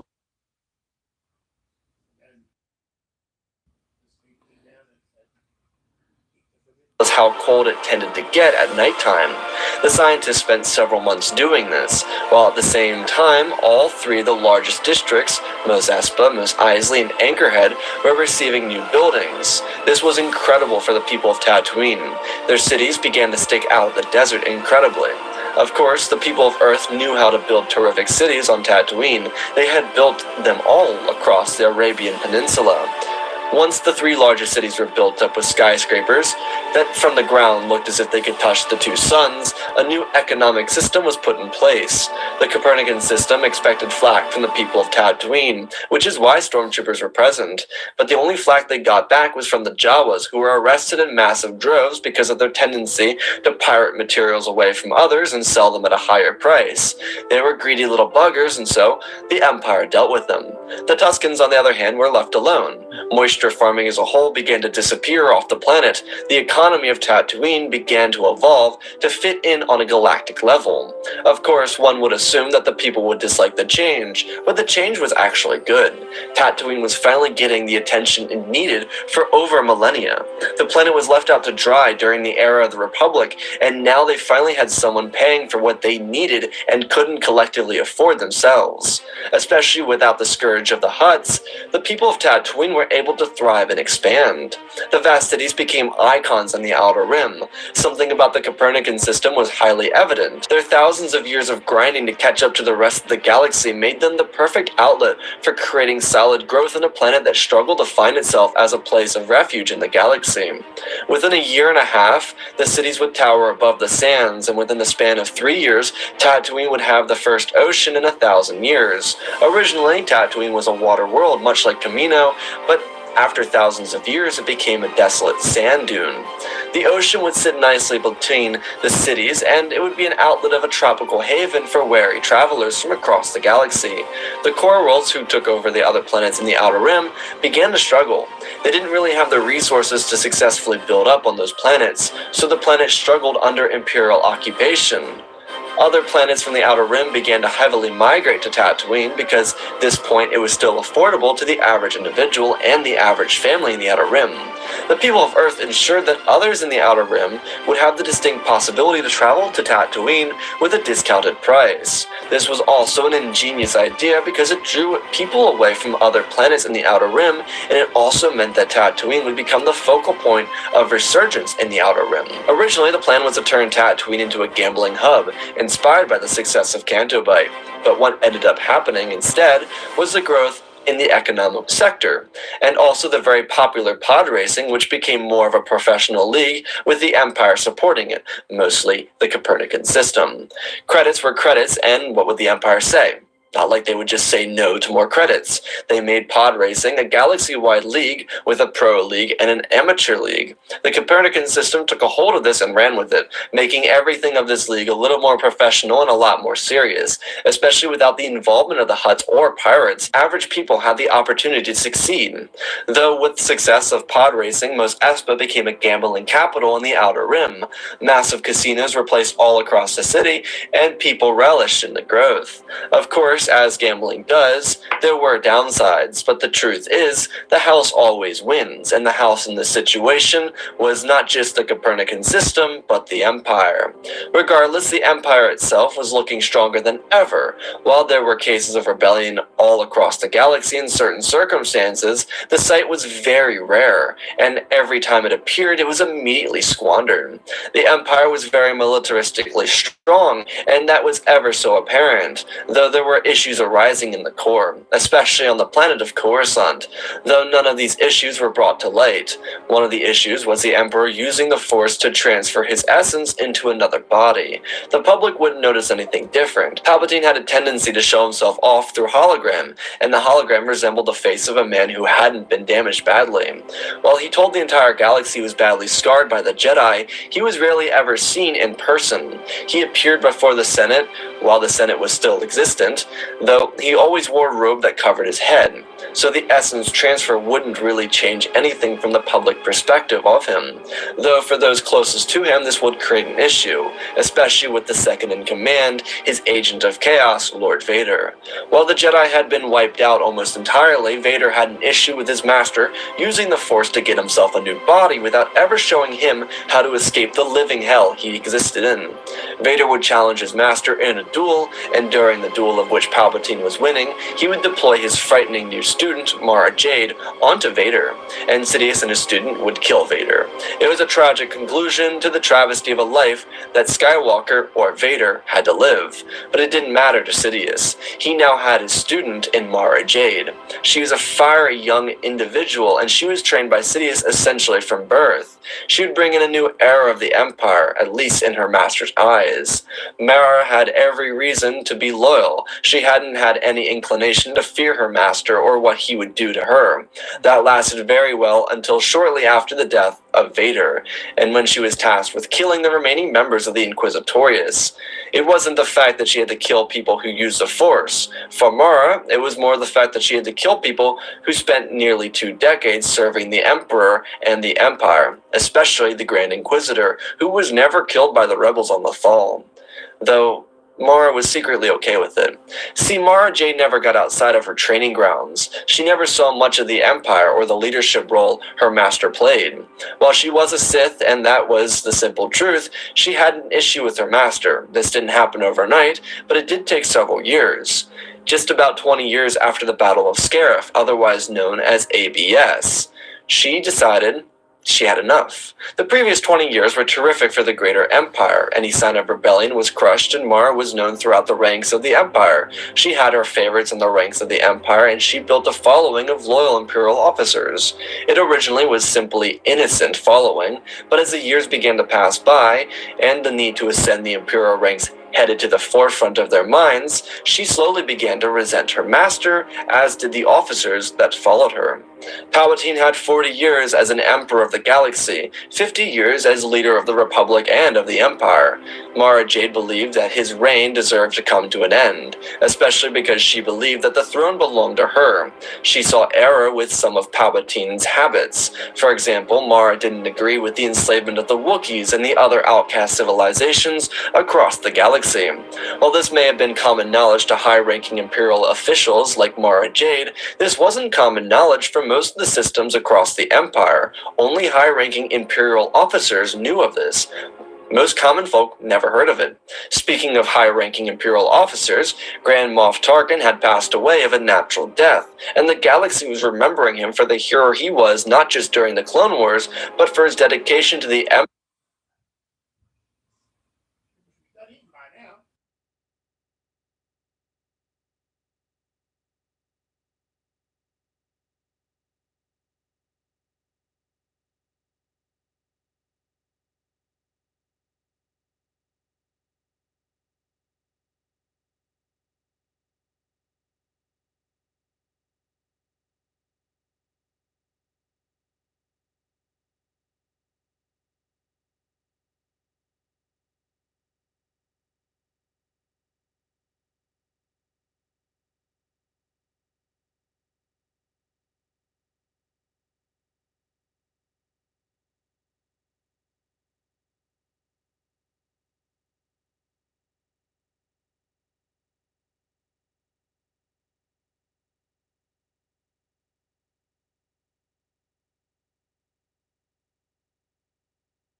Empire and serving it for the entire duration of his life.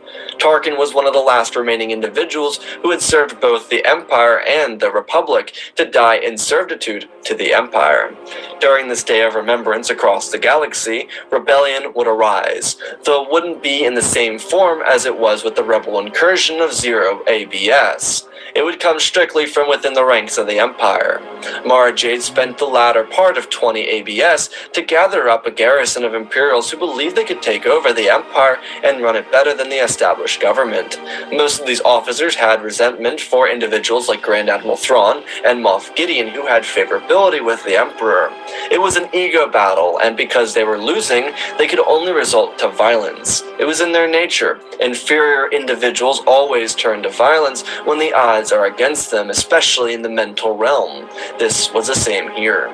And so, when Mara believed her legions were ready, she poisoned Grand Moff Tarkin, knowing that the galaxy would remember him for his service, and then she would strike.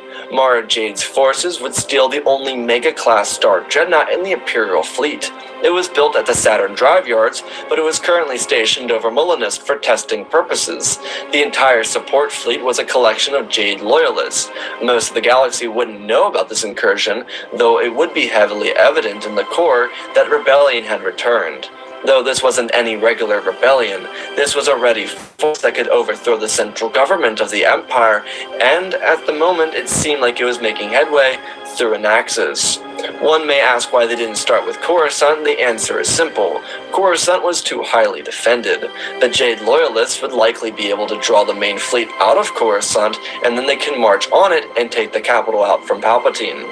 When the messages reached Coruscant, Palpatine was outraged. He honestly couldn't believe the fact that Mara would betray him like this, but he figured he could put another rambunctious student in their place, and so called together a council of the best minds in the Empire. At the very least, those who hadn't betrayed the Empire. Emperor Palpatine informed them that their security should be placed at the highest regard and ensure that they deal with these insurgents as fast as they can. Palpatine wasn't playing around, and so Thrawn was placed at the top of Imperial command to deal with these insurgents. Thrawn and the Chimera were stationed above Coruscant, and he strategically laid out plans for a galaxy-wide conflict. He practiced on this map this large for pure enjoyment of the hunt. It was a strategy game in his own mind, and as of now, the Empire didn't know how large Mara's loyalists were. It could be multiple fleets, or it could just be one fleet with a really big ship. All he knew is that the Superstar Dreadnought in the Imperial fleet wouldn't be large enough to handle the firepower of the Supremacy. Luckily, the Empire, per directive of Thrawn, was producing a new leg of Imperial war machines called the Resurgent-class Star Destroyer. These vessels were much larger than the traditional Star Destroyer, and they packed much more of a punch than the traditional Star Destroyer. Of course, the only issue is that a few of them were finished and they were only stationed over the Kuat Drive Yards and at the Saturn Drive Yards. And Thrawn wasn't too sure if he just wanted to give them up or move the vessels around. Thrawn knew that if Coruscant wasn't the next target, then one of the Emperor's prized shipyards would become the next target for Mara Jade. Thrawn knew Mara personally, and while he knew she was bright, he wasn't exactly sure she was a tactical genius, even with the force she had surrounding her. Thrawn had much more experience under his belt, and in Thrawn's mind, experience outweighed everything. Regardless, there was a bigger issue than the Mega-class Star Dreadnought, and that was the fact that Imperial rebels had TIE defenders. This would be a true contest of superiority. Though the Emperor and the Military Council made a point of keeping this knowledge secret from the population of the greater galaxy. They didn't want anyone in fear of this rebellion, and they certainly didn't want systems rallying behind this rebellion. Palpatine was sure to keep the Jade Loyalists away from the public eye, and away from being able to send out a message to the rest of the galaxy. Mara wasn't focused on that. She was focused on taking over Coruscant and killing Palpatine, and her officers were too. There's a reason why these officers were intimidated by Thrawn and the other high-ranking Imperial officers who were completely calculated in all of their work. These officers were brutes, and their brains were functional enough to turn on the engine of a pod racer, and that was the best-case scenario for most of them. After the defeat of the Empire at Anaxis, the Jade Loyalists would move their fleet into deep space and completely confuse the Empire. The Imperial forces would continue to stay stationed at their current locations, while Imperial High Command at the Kuat Drive Yards and the Saturn Drive Yards were encouraged to focus their construction on the resurgent-class Star Destroyers and mass-produce them as fast as they could, fill them up with fully armed crews, and await further orders from the High Council. They understood their orders and got straight to work.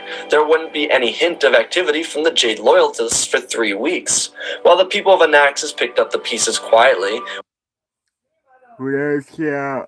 Welcome to the stream. And thanks for joining.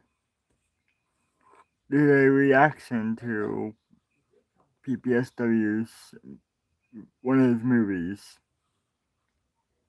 without anyone across the Empire knowing it due to no news coverage, no travel, or no individuals going in or out of the planet, Anaxis went dark, and no one questioned it, because at the space yards, they were informed that Anaxis was dealing with a nebulous storm that caused all their electricity and circuitry to dysfunction, which meant that ships couldn't travel to Anaxis without being in danger to others or themselves. This obviously wasn't true, but it was enough for the public to believe it to be true. After 3 weeks, the Jade outside of the Copernican system. The people of Imperial High Command sent out a distress signal with the word help, before communications leaving the Copernican system were shut down.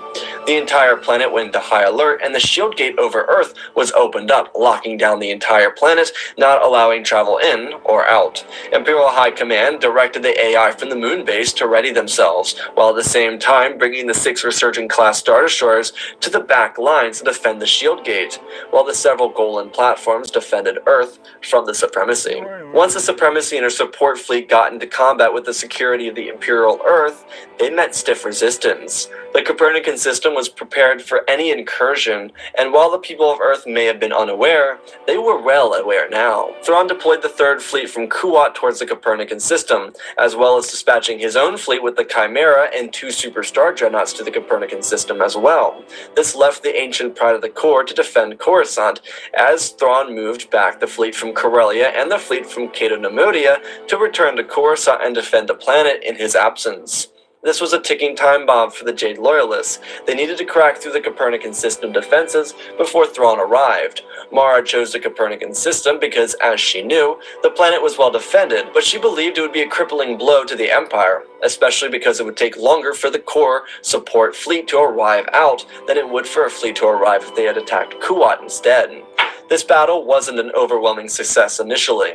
The Star Destroyers that were stationed to protect the Supremacy were no match for the resurgent-class Star Destroyers, but once the Supremacy and her weapons came into range, it ripped through the Star Destroyers defending Earth. The Golan platforms were no use against the heavy, long-range cannons of the Supremacy, and so Mara was able to park her ship out of range and fire the long-range weaponry at the Star Destroyers. It really was cheating, but she didn't care. It forced the defense fleet to head into close combat with the Supremacy. The AI fighter fleet was also ripped to shreds thanks to the numerous squads of TIE defenders that Mara's fleet possessed. On the other hand, the TIE defenders defending Earth weren't piloted by experienced pilots. The only pilots on the planet were the best at the Imperial Flight Academy and Zhenzhou. While they were the best on this side of the galaxy, they were no match for weathered pilots who had been putting down insurgencies and civilizations for decades. The Battle of Earth was heavy. To the people on the ground, they noticed that the vessel constructed at the Saturn Drive Yards was being used against them. The Supremacy was massive, even considering its distance from Earth. It was very visible from the ground with the naked eye, even during daylight. The people of Zhenzhou were terrified, but the leaders of the Council of Earth informed the people that there was no reason to fret. Emperor Palpatine was sending his best troops to protect them from this insurgency. The battle raged on, though. It was more of a siege than anything, but the defenses of the Copernican system made it more of a battle. The battle itself raged on for hours, giving time for the hypervelocity cannon stationed on the moon to be able to tilt around into view of the Supremacy, of which Mara Jade would order her support ships in the way, but not soon enough. The hypervelocity cannon would rip through the port side cannon compartment of the vessel. Mara would panic. This meant that there was almost no plausible escape for her. She looked over her support ships. There was one Star Destroyer remaining, and so she ran from the bridge of the Supremacy. While the Supremacy was laying down the heat and just about to break, the hypervelocity cannon changed the game. Mara and her overly confident officers believed Earth's systems would be easy to penetrate, and that was far from the truth. The Copernican system had a lot of top-secret bases and defenses that were only known to Thrawn and the Emperor, mostly because they were approved by Thrawn and the Emperor to be built. Of course, it was customary for systems, especially loyal to the Emperor, to ask for permission to do something. It wasn't really required. Mara was never really aware of these, and while there was a lot of debris left over Earth, it would be salvaged and reused in the construction of new vessels. Shortly after the first strike of the hypervelocity cannon, Grand Admiral Thrawn would arrive out of hyperspace in his flagship and the rest of the vessels, and they would blindside a weakened Supremacy. Because Mara fled the Supremacy, there were chances to rid the ship of its crew and continue to use the massive Star Destroyer. Within a matter of hours, the insurgency would be destroyed, and the Supremacy would survive a rough encounter with Earth's defense system. While victory was terrific to the people of Earth, there was something rather unnerving about this. People began to question what the Empire was hiding from them. Being that there was a second rebellion this large in 20 years that had enough of an impact to draw in the attention of the Copernican system, was it possible that the Empire was wrong? All of the Jade Loyalist survivors of the Battle of Earth would be executed for betraying the Empire, and those who served valiantly would be given promotions. Many people on the Copernican system began to consider if there were actual issues with the Empire, and while they would continue to get support and financial stability from the Saturn drive yards, and continuously growing the economy on Tatooine, the lavish lifestyle would continue. Though these questions were reasonably drawn, their faith in their Emperor would be tested as a rising darkness began to cross the far side of the galaxy, something so unnatural it upset the balance of everything in the galaxy, even the Force. Our story continues on Earth, weeks after the Jade Insurgency. The people of Earth began to question their loyalty to the Emperor. While it wasn't the entirety of the planet, there was a solid portion of the population that was genuinely concerned with the consistent uprisings in the galaxy. First, it was a rebellion, and now it was a Jade Insurgency. Sure, there was a 2-decade gap in between those two insurgencies, but it felt like too many for the Empire to be dealing with in such a short period of time.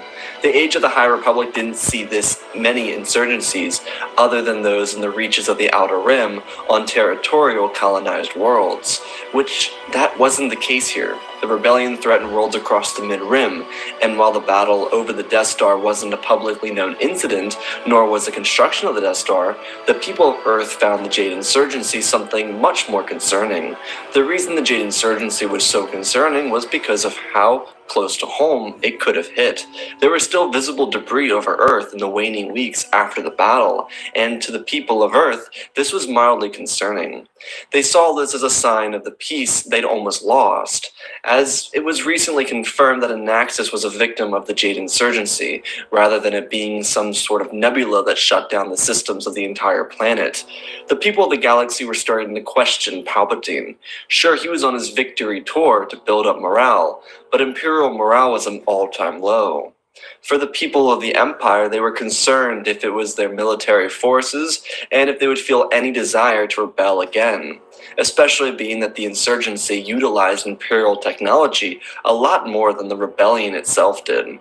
On another note, the people of Earth were clearing up the mess above their system. It was a real shame because half of the vessels destroyed in orbit were produced by the Saturn drive yards, though most of the vessels destroyed were those that defended Earth, such as the Resurgent-class Star Destroyers that went toe-to-toe with the Supremacy. Grand Admiral Thrawn's fleet was still stationed over the planet of Earth, and Thrawn himself was spending the duration of his stay inside of the capital at Zhenzhou. He had visited several times before, on many occasions, sometimes to meet with the Council of Earth, and other times to inspect the troops coming out of the Zhenzhou academies, especially considering the academies based in Zhenzhou were now considered the best in the galaxy. Though Thrawn wasn't very noticeable, he was put up inside of a luxurious hotel and wasn't seen after he went in. He spent most of his time inside of the residence meditating and sleeping. The Jade Insurgency took a toll on him. He was no longer a younger man, and he too was trying to get to the bottom of why or never how a rebellion from within the Empire ranks could so quickly turn against the Empire itself, especially someone as close to the Emperor as Mara Jade was. Thrawn didn't consider this questioning his loyalty to the Emperor, more so he was trying to understand it, because it didn't make sense, neither did Mara's strategy. Well, in a way it made sense because she targeted the drive yards, but she had visited Earth before. She knew how capable the planet was of defending its orbital self. Maybe she wasn't paying attention and she was too hungry going after a big fish when she could have seared a planet like Naboo or Bothawai. It was something Thrawn didn't really understand, but he stayed quiet, keeping his fleet stationed over Earth as a precaution ordered by the Emperor, to both keep the planet safe and help pick up the pieces. The population of Earth wasn't exactly divided, but talk of a new galactic leader was certainly present on the street level and even within the Imperial Academy of Zenzal. While the Imperials studying at the Academy were meant to be loyal to the Emperor, the entire ordeal was off-putting to them. On another note, the Council of Earth was beginning to take more focus into the Outer Rim. This was because of the failures of the core worlds to uphold their part of the bargain when it came to providing to Outer Rim worlds. Tatooine was built up almost essentially overnight, and most of the other planets in the Outer Rim were basically vacated, and Tatooine was becoming overpopulated because it was a tropical paradise now. The Council of Earth knew that something needed to be changed, or else they could be in serious trouble with Tatooine getting overly populated and having a macroeconomic issue.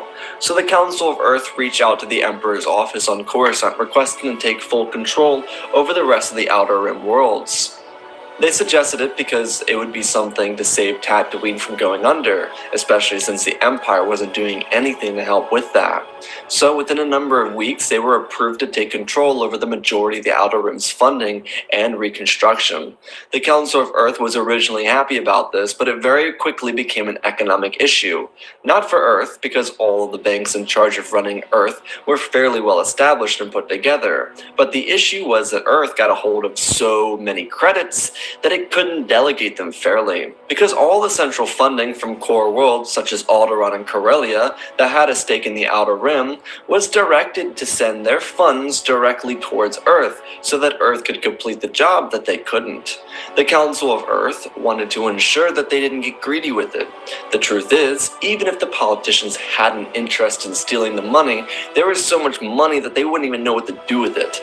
Plus the Council's payroll got extended drastically because now they had to delegate officials from districts and cities to entire planets. While Earth was well put together, they had to make sure they didn't destroy their entire economic system to take care of the Outer Rim. The Copernican system was well taken care of, especially because they had the drive yards and full support of the Empire behind them. But to become the governorship of the entire Outer Rim was actually insanity. The people of Earth didn't actually know about the Council's dealings until months afterwards, and there was a generalized fear and outrage from the population. The people always had a decent way of formulating their own opinions and getting their point across to the Council, but this time it was very evident that the Council may have gone too far. The people were fine with taking care of Tatooine, because every citizen from Earth had free access to travel to Tatooine. This was different. It was an entire sector of the galactic map. The people were even more ready to distinguish the Emperor and the Empire unable and unfit to serve the galaxy, because it seemed as if Earth had to be the one to do it. This was far from true, but in the eyes of the population, they were afraid that they were being used to do a job that someone else didn't want. Though there was a genuine benefit to this line of work for the population, the people of Earth would still have the ability to travel freely to any other planet in the Outer Rim, including the tropical destination that was Tatooine. So more or less, the people of Earth, after getting over their outrage, supported it, because it only meant the luxury the Copernican system was used to would only be amplified, as long as it was done correctly. On the other side of the galaxy, Emperor Palpatine had a real reason for giving so much power to the Council of Earth. He felt a darkness that he hadn't ever felt before, rising in the galaxy. The presence felt like the galaxy worth of power coming from the far reaches of space towards his galaxy. and he was honestly afraid. Palpatine may have done everything in his power to stay in power for half a century, but the truth is, nothing scared him like this tremor he felt through the Force. It sent chills down his back and it put nightmares into his mind every night. Every night he could see everything, a menace of great power with so many loyalists crossing the galaxy and leaving it in ruin. While yes, Sidious was a Sith Lord, and all he wanted was carnage, he stopped those ways of the Sith because he achieved what no Sith in the galaxy was able to do. Of course, Palpatine had no issue with glassing Mandalore and any other rebellious system in his free time, but it wasn't a weekly activity. It was rare, very rare, and the few planets that stood up to the Empire were silenced so quickly, he never got the chance to relish in their suffering. But Sidious was more interested in managing the longevity of his reign, especially since at the moment he had no pupil. Though Palpatine wasn't exactly enchanted with the idea of having a pupil and the idea of doing something he hadn't done in nearly a century, it crossed his mind. Palpatine could influence the Force and the midichlorians to create life. Palpatine had so many years since the death of Plagueis to come up with a way to do it by himself, and he hadn't really thought about doing it until the betrayal of Mara Jade, considering he believed that she would be the rightful successor to his empire. So, what if the rightful successor of his empire was his creation? Of course, a vessel created through the Force, just like that of Anakin Skywalker. Though Palpatine this time around knew how to concentrate the life to where and when he wanted it, so it wouldn't be some wild chase across the galaxy to find and discover the child if need be. Though it wasn't exactly at the forefront of his mind, he spent time inside of his throne room developing the life that he would create, but his focus was gone. Because his presence entering the galaxy, it took his mind away from everything. The presence crossed his mind and made his head ache so badly. The only way Palpatine was able to escape it was through the world between worlds, though Palpatine didn't really want to mess with the world between worlds because he was afraid that he would mess up his perfect little galaxy. So Palpatine, using the Force, would spend time and choose a random donor out of one of the maids that worked inside of his palace, and she would become the giver of life to the son or daughter of Palpatine. Of course, thanks to the power of the Force. On Earth, the Council was dividing its budget and trying to figure out how it would combat the other issues in the Outer Rim. There was an issue facing the Council of Earth, because as their bank accounts began to fill up, there was a massive fear of their markets exploding because of inflation.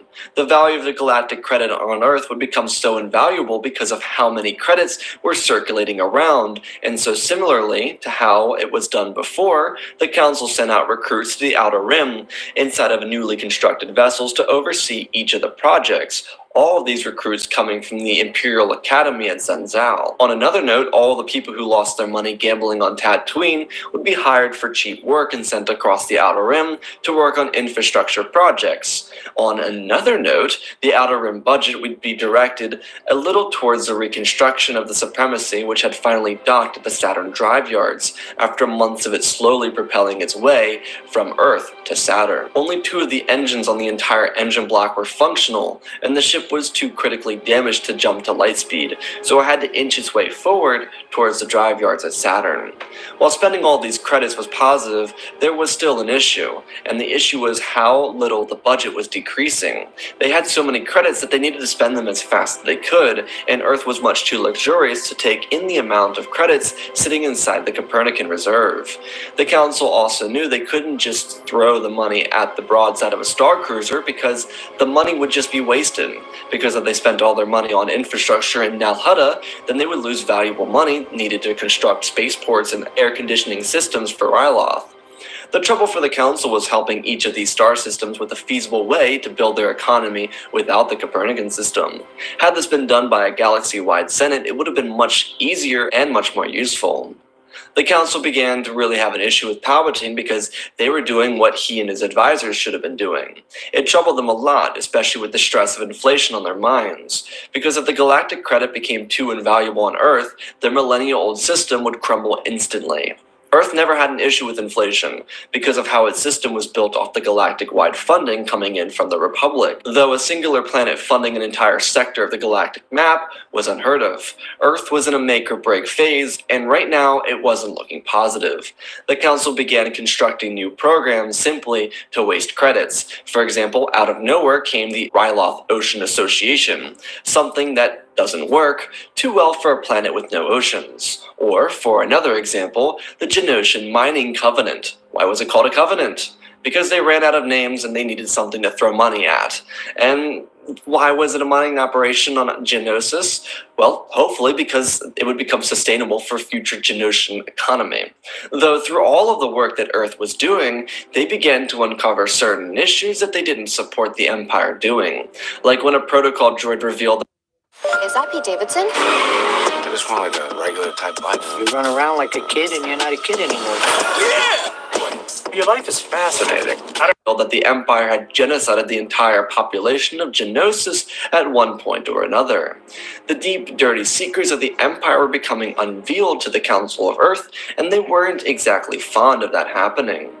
This also led Earth to Mandalore, where a young Mandalorian man by the name of Din Djarin sat atop a throne of ashes. He held a magic sword that the former Warrior Society worshipped or whatever, and the people of Earth discovered the downfall of a once prideful civilization. While Din had been the leader for nearly a decade, his people were still struggling, due to a multitude of attempts to steal his magic sword. The Council of Earth took it upon themselves to throw money at Mandalore. Why? Because why not? While the Council began to doubt who their beloved Emperor was, he was on a mission of his own. He'd begun the creation of his first life since Anakin, and was now inside of his shuttle heading towards the main fleet stationed over Coruscant. In that fleet, he would enter a ship called the Eclipse. It was a powerhouse ship modeled after the Death Star with a super laser that too could rip through planets and through ships. Palpatine wanted this because the Death Star sat quietly over Scarif and was silently stationed and maintained until it was genuinely needed. And while one could profess its need during the Jade Insurgency, the Death Star was far too slow to make it from Scarif to Earth to defend the planet from the Supremacy. Everything worked out anyways, so it was no harm, no foul. Palpatine, on the other hand, deployed the main defense fleet from Coruscant out to the far reaches of space towards the Kessel Run. This was a 20-parsec hyperspace route near the Arkandi's Maelstrom, and Palpatine was feeling called to go there, and so the fleet was deployed from its comfortable location over Coruscant towards Kessel. Palpatine explicitly mentioned that he didn't want to enter the hyperspace route or the Maelstrom. He just wanted to be close to it because he had visions of it. Of course, he told the crew that it was a routine expedition. While they really had no clue what that meant, they just accepted it because he was the Emperor. The Emperor's fleet was comprised of 10 Resurgent-class Star Destroyers, 15 Imperial 2-star Destroyers, the Eclipse, numerous support vessels, and 2 supporting Dominator-class Star Destroyers, which housed a number of support vessels including hundreds of wings of TIE Defenders, translating into thousands upon thousands of TIE Defenders. The Emperor's fleet was stacked, and it was the exact reason that the Jade Insurgency avoided coming to Coruscant like it was the plague. Admiral Thrawn was with his fleet as well, commanding the Chimera as he always did. Though the Chimera had seen many upgrades, many of which came after the victory over Earth while Thrawn was stationed there. Regardless, the fleet arrived at a hyperspace. Everything was silent. Of course it was space. Palpatine was sleeping, and he was jolted from his slumber like he had never had been before, and he moved from his bed like a man possessed by fear. He'd never felt this in his life, and he knew what it was. The worst force the galaxy could ever come across that wasn't him. The stakes were the highest they'd ever been, and Palpatine needed his men to be at their best. Palpatine made his way to the bridge and ordered the Admiral to have every weapon on every vessel ready, to have every pilot on every ship ready. The Admiral was confused, but he was better than to question the judgment of the Emperor. When the Admiral was just a boy, Palpatine had just become Chancellor, and it was so thrilling for him to be standing beside him as a grown man, serving the greatest leader in the history of the galaxy. The Admiral called out an order to everyone across the deck, and then signaled to the other vessels in the fleet to get ready.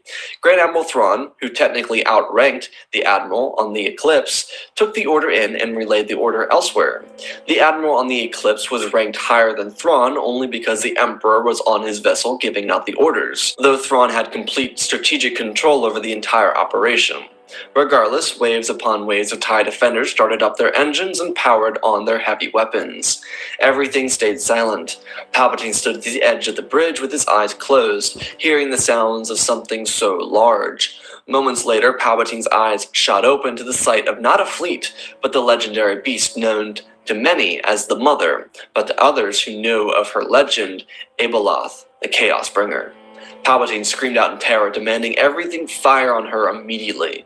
The entire Coruscant defense fleet fired on Abeloth, and within minutes, she vanished.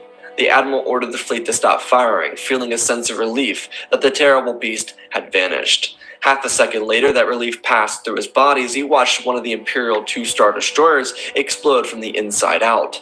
Men, debris, and vessels were thrown from the ship in a multitude of directions. Thrawn stood on his bridge, and a chill ran down his spine as he locked eyes with Abeloth. Her glare stopped him in his tracks. Thrawn had never been so scared in his life until he met her stare. The two of them locked eyes as she vanished again, and another Star Destroyer ripped apart. The Admiral of the Eclipse asked Palpatine for orders as the Sith Lord stumbled over his words. He turned back and demanded that the fleet split up and fire on her. The Admiral called out the order across all ships, as Grand Admiral Thrawn fell to his knees, his eyes motionless and his skin stone cold. The captain on deck ordered the ship around, as she ordered for medical assistance to be brought to Thrawn. The captain on deck saw this as her moment for a promotion, but she watched as the Star Destroyer on her port side ripped apart, and the captain from the ship's body slammed across the glass of the Star Destroyer's bridge.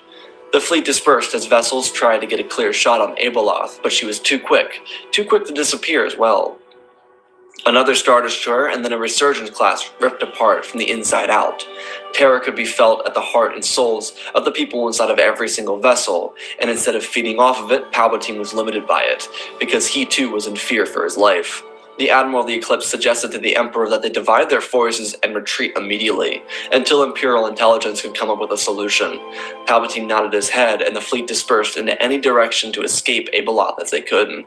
As the ships escaped, Abeloth revealed herself and focused in on Palpatine's spirit and locked onto him. She knew that he was the biggest threat in the galaxy to her rule, and so she would follow him through space until she could kill him herself, though she would rampage everything she came across until she got to him. Palpatine ended up taking the hyperspace route from Kessel that passed through Kamino to Tatooine, and then from Tatooine past a number of planets to Earth. He believed with the supremacy present on Earth, it would be the safest location to be. He also ordered the Admiral of his fleet to dispatch the Death Star to the Copernican system to be used as a defense station in any case they were followed. Palpatine, knowing Abeloth locked onto him, would have to lure her into this trap. Over the period of a couple weeks, the planets in the way of Abeloth would suffer. The powerful Outer Rim world of Tatooine would crumble. With less than 20 years in the spotlight as a tropical destination in the Outer Rim, it returned to desolation within 24 hours. Many other planets were also ripped apart and filled with the dead of billions. The sight was horrific, and it plagued the galaxy as news spread like wildfire. Though the scariest thing was that no one knew what was happening. On Earth, they watched their pride of the Outer Rim shatter into shambles and be ripped apart by a goth girl with an ego problem. Palpatine and his defense fleet had been stationed outside of Earth for a good week and a half, with the Death Star eventually present. Of course, with the local crumbling of planets across the Outer Rim, and now the Mid-Rim, Earth's market was crashing and the economy was almost in shambles, as people buckled down for the worst. Though there was something very odd to the people of Earth. While yes, Palpatine had the supremacy and the Eclipse stationed outside of Earth, just a little beyond the gravitational pull of the planet was a moon-sized object. A representative from the Council of Earth investigated it to find out that the Empire had constructed a super weapon powerful enough to destroy an entire planet. This immediately caused issues with the Council of Earth. They didn't realize that their resources from the Saturn drive yards had gone to such a vile weapon. No news of this had broke out across the planet. The people were very aware that the Emperor was stationed on the planet, though. Grand Admiral Thrawn took over control of the Supremacy and the entire fleet after rerouting the majority of the fleet to Coruscant and taking himself to Earth to defend the Emperor. Palpatine was stationed in the capital at Zhenzhou, close to an Imperial Academy, the same place the Council usually put Palpatine when he visited. Though Palpatine could feel Abeloth and feel that she was close, she may have actually been. And then a newsfeed popped up over his communicator. It was Abeloth. She had struck in Thebes. She had disappeared under the surface of the planet after leveling the entire city. Palpatine growled as he stormed out of the room, instructing everyone to move their forces to the city mentioned on the news. Palpatine requested to have a vessel then take him to the grand city of Giza. The man questioned why Palpatine wanted to go there, but Palpatine shushed him and made his way for the vessel. At Thebes, elite units of Imperial stormtroopers, called Death Troopers, made their way around the wreckage. Earth's elite defense forces prepared their entire lives for this, and they scavenged the ruins of Thebes, looking for Abeloth. She had torn the entire ancient city apart, killing 3.5 million people, travelers, and outsiders who called one of the original capitals of Earth home. 3,000 years of history vanished because Abeloth, and for all of the Imperial Defense Force, especially those from Earth, this was personal. As they stepped over bodies in the decay of city structures that had been torn apart just moments before, they crawled down into a cavern made below the city. The cavern seemed as if it could go on forever. The stormtroopers were searching and searching with no ability to find the beast. At Giza, Palpatine's shuttle landed after only a short trip from Zhenzhou. Palpatine exited the ship and walked away from the main city through the desert. He could feel Abeloth coming towards his location. The people of Earth were fortunate that the Jedi had once called this planet home. When they were forced to call this place home long ago, they left artifacts. When the Republic returned, so did the Jedi, and they left a gift here in Giza for the people of Earth. And Palpatine was going to use that gift to defeat this terrible monster. Palpatine stepped forward and looked at the Sphinx, and before his eyes the ancient statue was ripped apart as Palpatine fell to his back. TIE defenders stationed in Giza lifted off into the air as they sped towards the Sphinx, which was now ripped in half. Palpatine got back to his feet as TIE defenders rained in from the skies, being ripped apart as they got close to Abeloth. Palpatine closed his eyes and ignited the force from the three pyramids, and they began to slowly crack open. Abeloth turned around and noticed it as she spun back towards Sidious, shooting electricity with the heat of 1,000 suns towards the ancient Sith Lord. Palpatine gasped as he opened his eyes, realizing he should have just used the Death Star to blow up Earth, but before the lightning could reach him, he saw Abeloth scream. Her cry was audible to the entire planet as she was sucked back in towards the Great Pyramids of Giza. Palpatine was holding out his hand to defend himself from the electricity, but it shot back into Abeloth's face as she was drawn into a container met in the middle of the three Great Pyramids.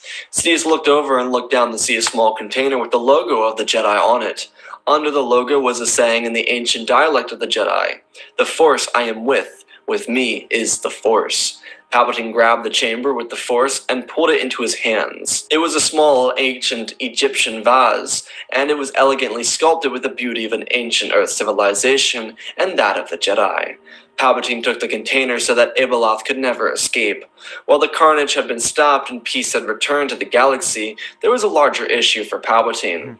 One of the leading representatives of power in the galaxy had an issue with the recently discovered Death Star, the weapon that went against everything the Council of Earth stood for.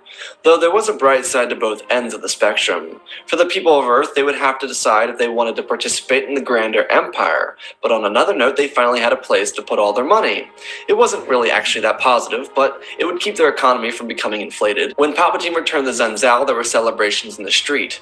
People were so happy that the power of Abeloth came to an end at the planet of Earth. And of course they were able to survive not just Abeloth but the Jade Insurgency within the span of a couple of months. The pride of Earth was now the pride of the Empire, as the Empire began to rejoice over the second major victory on Earth within the same period of time. And while Palpatine was responsible for this victory, his leadership was now in question, because when he returned to Zhenzhou alongside the cheers and excitement of triumph was the questions of loyalty, especially coming from a council of leaders who had just maintained higher stress levels than anyone else of the entire Empire since the Clone Wars. While victory was fine and all and even exciting, the people of Earth had an issue with the yellow brick road that led from Kessel to Earth, trailing Palpatine and Abeloth back home, and the construction of a super weapon no one knew was created until now. Palpatine could feel the changing tides. The question remained, would Earth become a new rebellion in the face of Abeloth, or would the greater Empire itself become disbanded into two different sections like the Republic had before the Clone Wars? Surely it could happen. The Copernican system guarded the greater power and support of the galaxy. Our story picks up amongst the celebrations in the streets of Zenzao. There's a celebration across the city.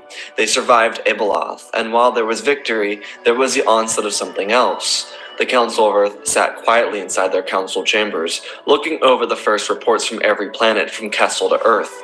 Every planet was destroyed, trillions were dead, and planets were entirely ripped apart by Abeloth herself. The council sat in solemn thought. They all discussed quietly. The sound of fireworks ricocheted off the walls of the city, and the celebration went into high gear.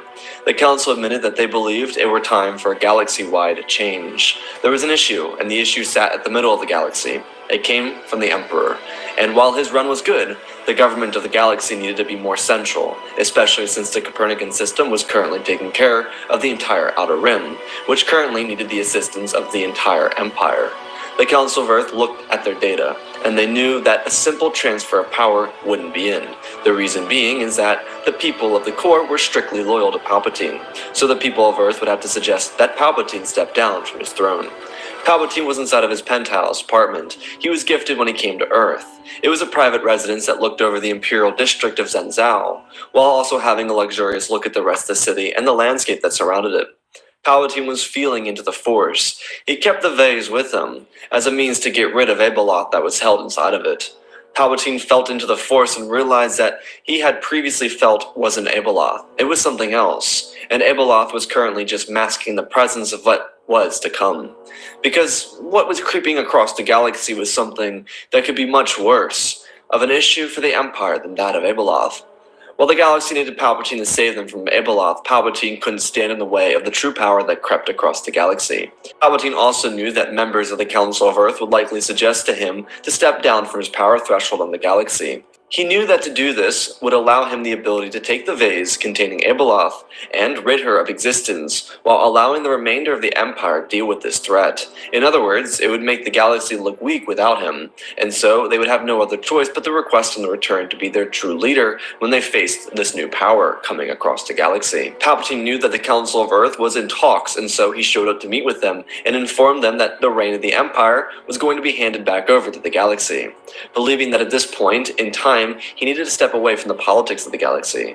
The Council was absolutely shocked to hear this, but it made their job even easier. They no longer had to worry about accidentally creating a civil war with the rest of the galaxy, especially the core. Palpatine informed them that he would have his office on Coruscant handle the entire thing for them. They would begin to receive support from Coruscant, and the holdings that they were given from the core worlds would be split up and budgeted for them to assist them with the rebuilding of the Outer Rim. The Council listened to make sure that there weren't any terms of which Palpatine could do anything to take back his power. Palpatine, having been the leader of the Empire and the Republic for half a century, was too brilliant at playing the political game. He was older than most of the people inside of the council chambers, and so he got his point across without having to make up any lies. Everything he told the council was true. The only difference was when he got to Coruscant, the contract would be written up in the best way he legally could to ensure that his reconquering of the Empire would be as flawless as possible. There would be no need to worry about any fighting over territory or trying to get the Empire to side with him on anything. All he would have to do is return from his vacation and take down the Empire that grew in his absence. Of course, this was something that the people of the Empire wouldn't learn about until it was much too late.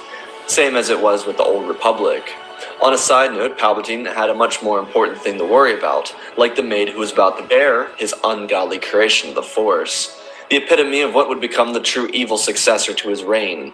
Whether it be a son or a daughter, Palpatine did not know, nor did he care. He did know that he was going to allow the galaxy to suffer without him, so that they would realize the importance of loyalty to his bloodline. Palpatine departed from Earth, leaving the entire council in a state of shock as they all looked over and watched the Emperor depart from the room. The Council of Earth then realized that they would have to begin delegating power, considering a majority of the Imperial fleet was stationed over Earth, and they had trillions of credits that were meant for spending in the Outer Rim. Palpatine eventually departed Earth, and so the Council decided it was time to start moving their resources. Palpatine didn't leave with the majority of his fleet, nor did he leave with his flagship. He took a regular Imperial II Star Destroyer back to Coruscant. Palpatine would use the power of legalese to delicately move all of his power that he needed into positions of leverage for him so that when he needed it, he could use it.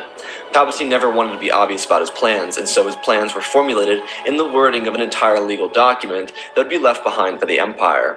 Palpatine correctly assumed that the Empire would have a lot of infighting in his absence, especially due to the power that the core believed they deserved.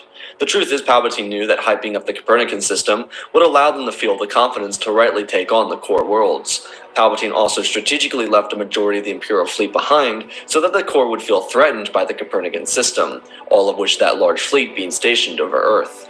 After everything was signed over by his office, Palpatine would take the maid from his throne and disappear into space towards an ancient homeworld of the Sith called Exegol. On the planet of Exegol, Palpatine would have his very own daughter, a being created of the Force, much like Anakin Skywalker. She would be named Rey Palpatine, and she would be the heir to his evil throne.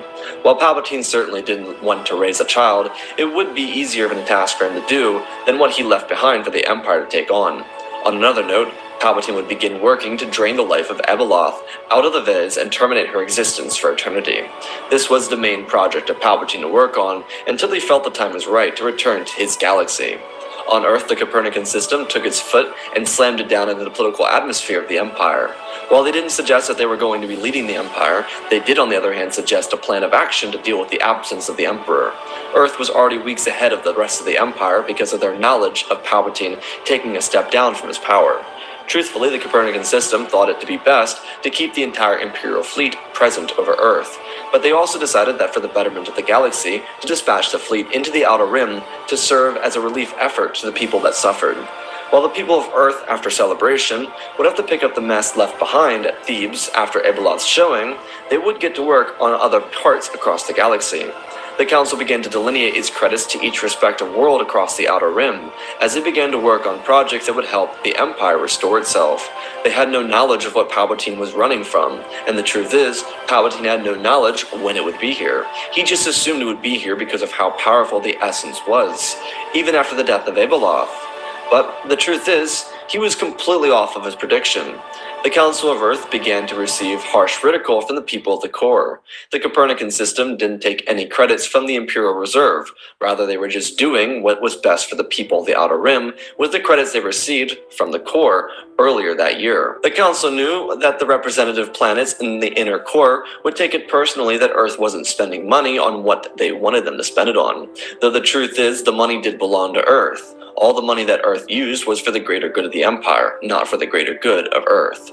While there was certainly a large issue present on Tatooine and across the other worlds scattered across the Outer Rim, the Council had faith that they could pick up the pieces. The largest issue was the fact that there were so many dead because of Abeloth.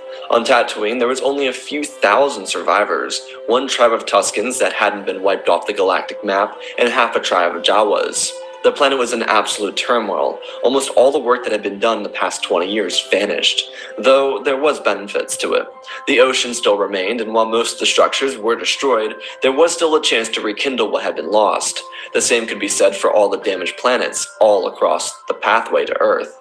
The people of Earth saw this as a chance to rebuild an already depleted Outer Rim. It would force the Empire's hand into going into the Outer Rim and cleaning up the mess.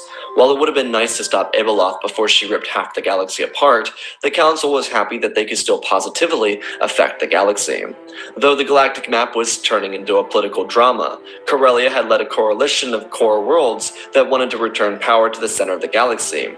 The Copernican system was confused by the heavy-hearted response made by the core worlds. While yes, they certainly expected this type of response from the core worlds, they didn't have a good way to quiet down the heaviness and anger coming from those core worlds. The truth is, the core was threatened, and they were trying to assert dominance without the help of Palpatine, something that wouldn't really work, because Coruscant was trying to return to power itself due to its location at the center of galaxy.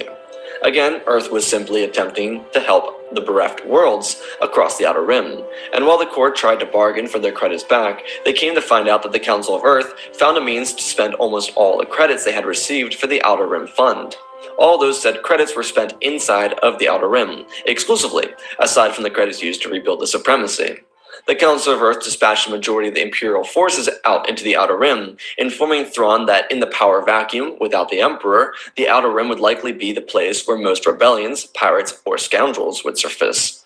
His job was to provide relief and to take out any insurgents. Thrawn was perfectly fine with this, because working with the Copernican system with him was always a joy. He still believed there was a sole reason for the victory of the Empire over Scarif, and especially due to the fact that they were the ones that constructed the TIE Defenders.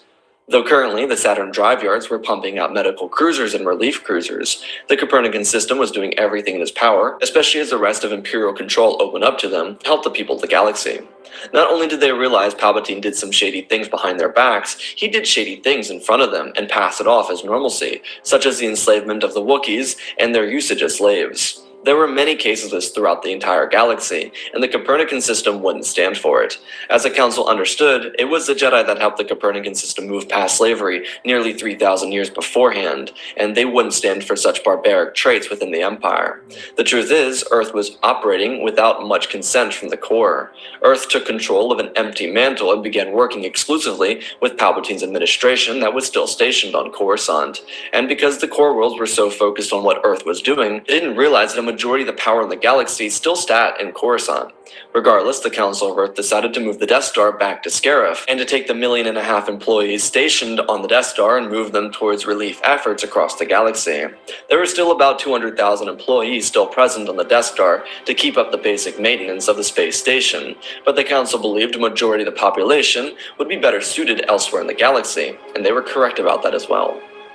The Copernican system even began to promise some of its own resources to planets with enslaved populations, realizing the travesties of the Empire was truly horrific for the Council, and they truly believed that reparations should be paid out to the people who suffered because of the Empire, and so they promised the Wookiees, for example, a new construction on their home world, and the promise of security from the Trandoshians as they put a small blockade of Imperial defense cruisers outside of Kashyyyk to defend the Wookiees from their lizard hunters.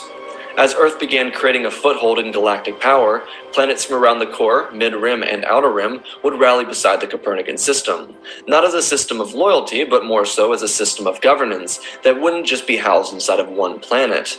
The people believed that they could help the galaxy out if they all came together. This coalition became known as the Copernican Coalition, and the people of Earth rallied behind it. The only issue with this is that there was an issue with that seen from within the core. The issue being that the core didn't feel in control, almost as if Palpatine made them treat him with the utmost loyalty just for him to favor Earth. It was unfair and it was blasphemous. The core was certainly a product of their luxury, and the fact that others could achieve that same luxury intimidated them.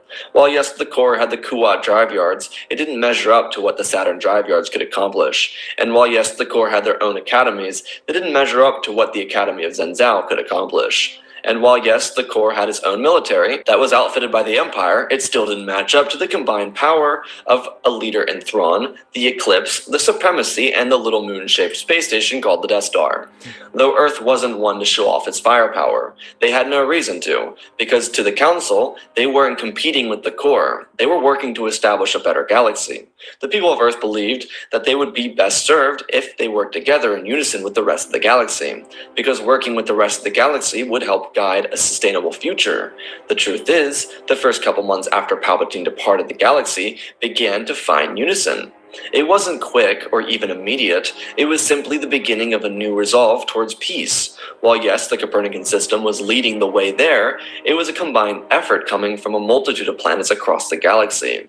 They all worked in unison to get rid of labor camps and slavery, corrupt establishments were reduced to useless power, and the Empire focused on rebuilding itself in the Outer Rim. Over the few months, the Saturn drive yards were able to establish a foothold of relief in the Outer Rim.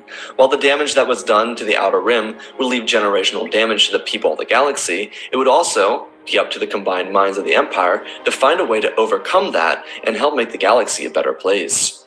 The span of a few months saw real damage. The relief effort in the Outer Rim was quadruple what it had ever been, which meant that everything on each and every planet that was needed was reconstructed. While the entire population of planets like Tatooine had just about vanished, the Empire was making sure that as the population returned, there would be a sound place to call home for those that grew up there. The growth across the Empire would be astounding. While it would of course take time for the core worlds to rekindle a relationship with the rest of the Empire, it would allow the bond to grow extraordinarily. Because the issue wasn't coming from the people of the core, the issue was coming from each core's world's individual government. When the time came, the core would unite its governmental forces together to assist the greater Empire. When this happened, and only when this happened, did Earth suggest to reconstruct an Imperial Senate, without a monarch, and tear down the former office of the Emperor while establishing a new order of government.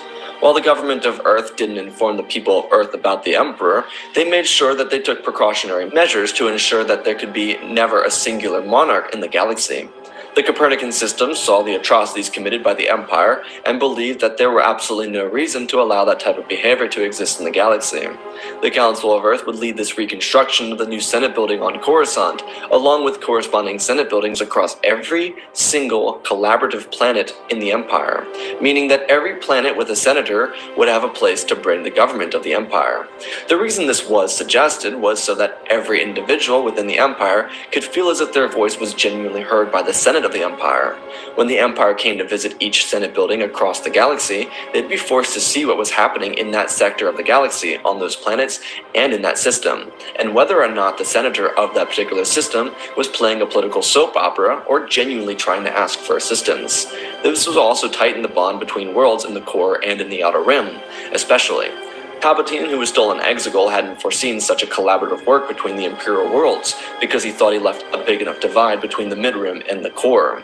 Not that he expected an all-out civil war, but he did expect tension until his return.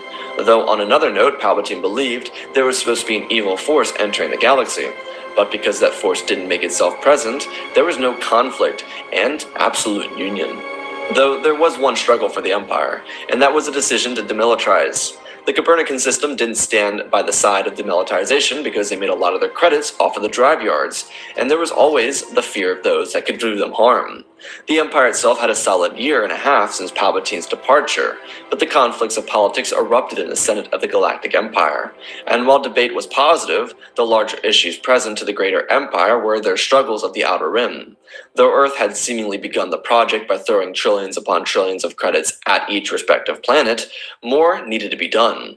The Empire needed to deposit itself within the Outer Rim and establish itself as a head honcho in the galaxy out there. There were still several issues in the Outer Rim, but with the established military presence in the Outer Rim, there was an increasing decline of these groups of insurgents. The Copernican system sent its best contractors to the Outer Rim to set up everything that was needed for each respective system. For the longer part of 19 or more years, the galaxy would find the greatest unison that it had seen since the time of the High Republic. While there were no Jedi left in the galaxy, it also felt like there were no Sith left in the galaxy. Palpatine was the one who was the most disappointed with all this. He threw away all the power in the galaxy because he felt a disturbance in the Force. He felt like a true fool. And the issue was, he knew he couldn't just come out of the shadows because the Empire had no real reason to target each other. They had completely united. There were also only a few people who served within the Empire who actually missed Palpatine, though most of the individuals that missed Palpatine were military personnel. The most prominent of these was General Pryde, who had served valiantly with the Empire for Palpatine's main fleet during their dealings with Abeloth.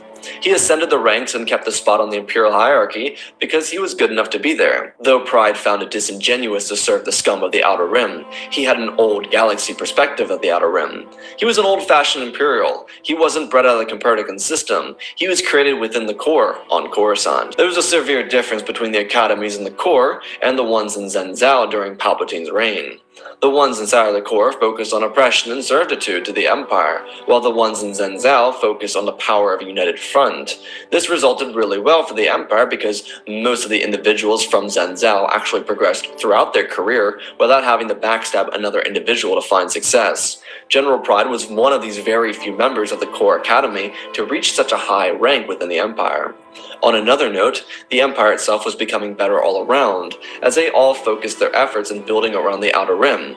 It wasn't straightforward by any means, but the cities across Tatooine were built within those 20 years, and the first generation of post-Abeloth Tatooine had rose to adulthood. It was the same across all the corresponding planets from Kessel to Earth. The galaxy was finally healing. The Council of Earth was especially happy because of all their hard work in the Outer Rim beginning to pay off. Planets across the galaxy began to value the Outer Rim worlds as upper-class societies. Of course, with older generations, especially those with members still alive from the era of the Republic, they would see these planets of the Outer Rim as second-tier planets and systems with second-tier citizens. People that didn't deserve the luxury of a prideful empire.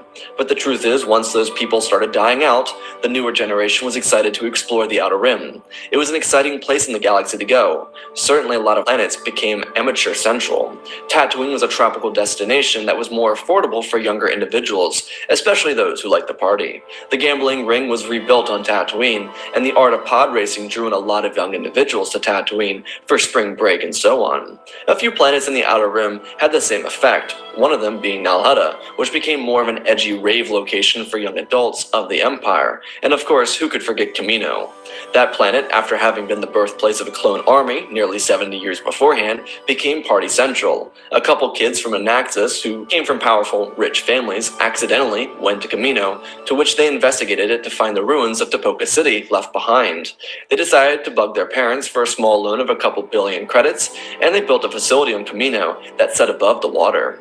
It became really special as a place for kids to go party. This then turned into a resort of sorts, as they built a water world full of wave pools, slides, and just about any attraction to drag any young adult from across the galaxy to Kamino to party. As the saying goes, the rich stay rich.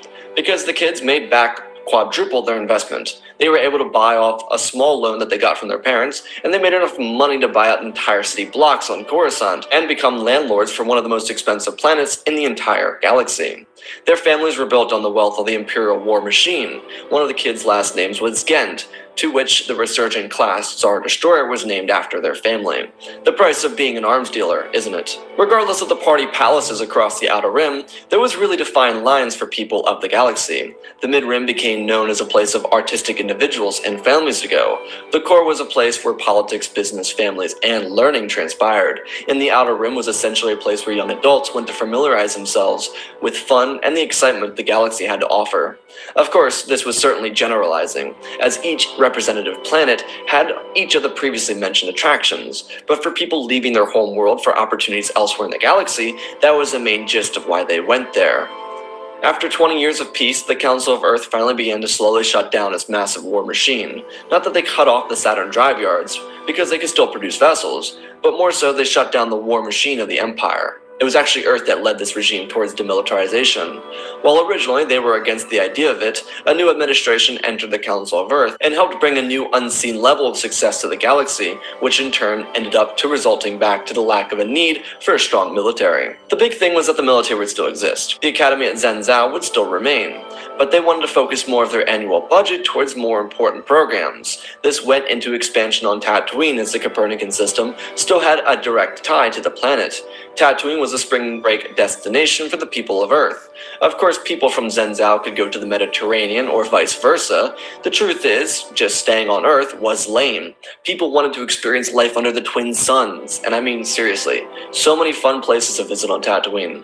While success seemed to be the name of the game in the Empire, especially without Palpatine, the long-foreseen trouble finally arrived in the galaxy. An entire population was forced out of their galaxy, and so they came into this galaxy to wreak havoc and take over the galaxy for themselves and re-establish what had been lost. Palpatine and his daughter Rey could feel this. The Yuzhang Vong made themselves present on the far side of the galaxy, towards the top of the galactic map, when they came in and smashed into Molinist.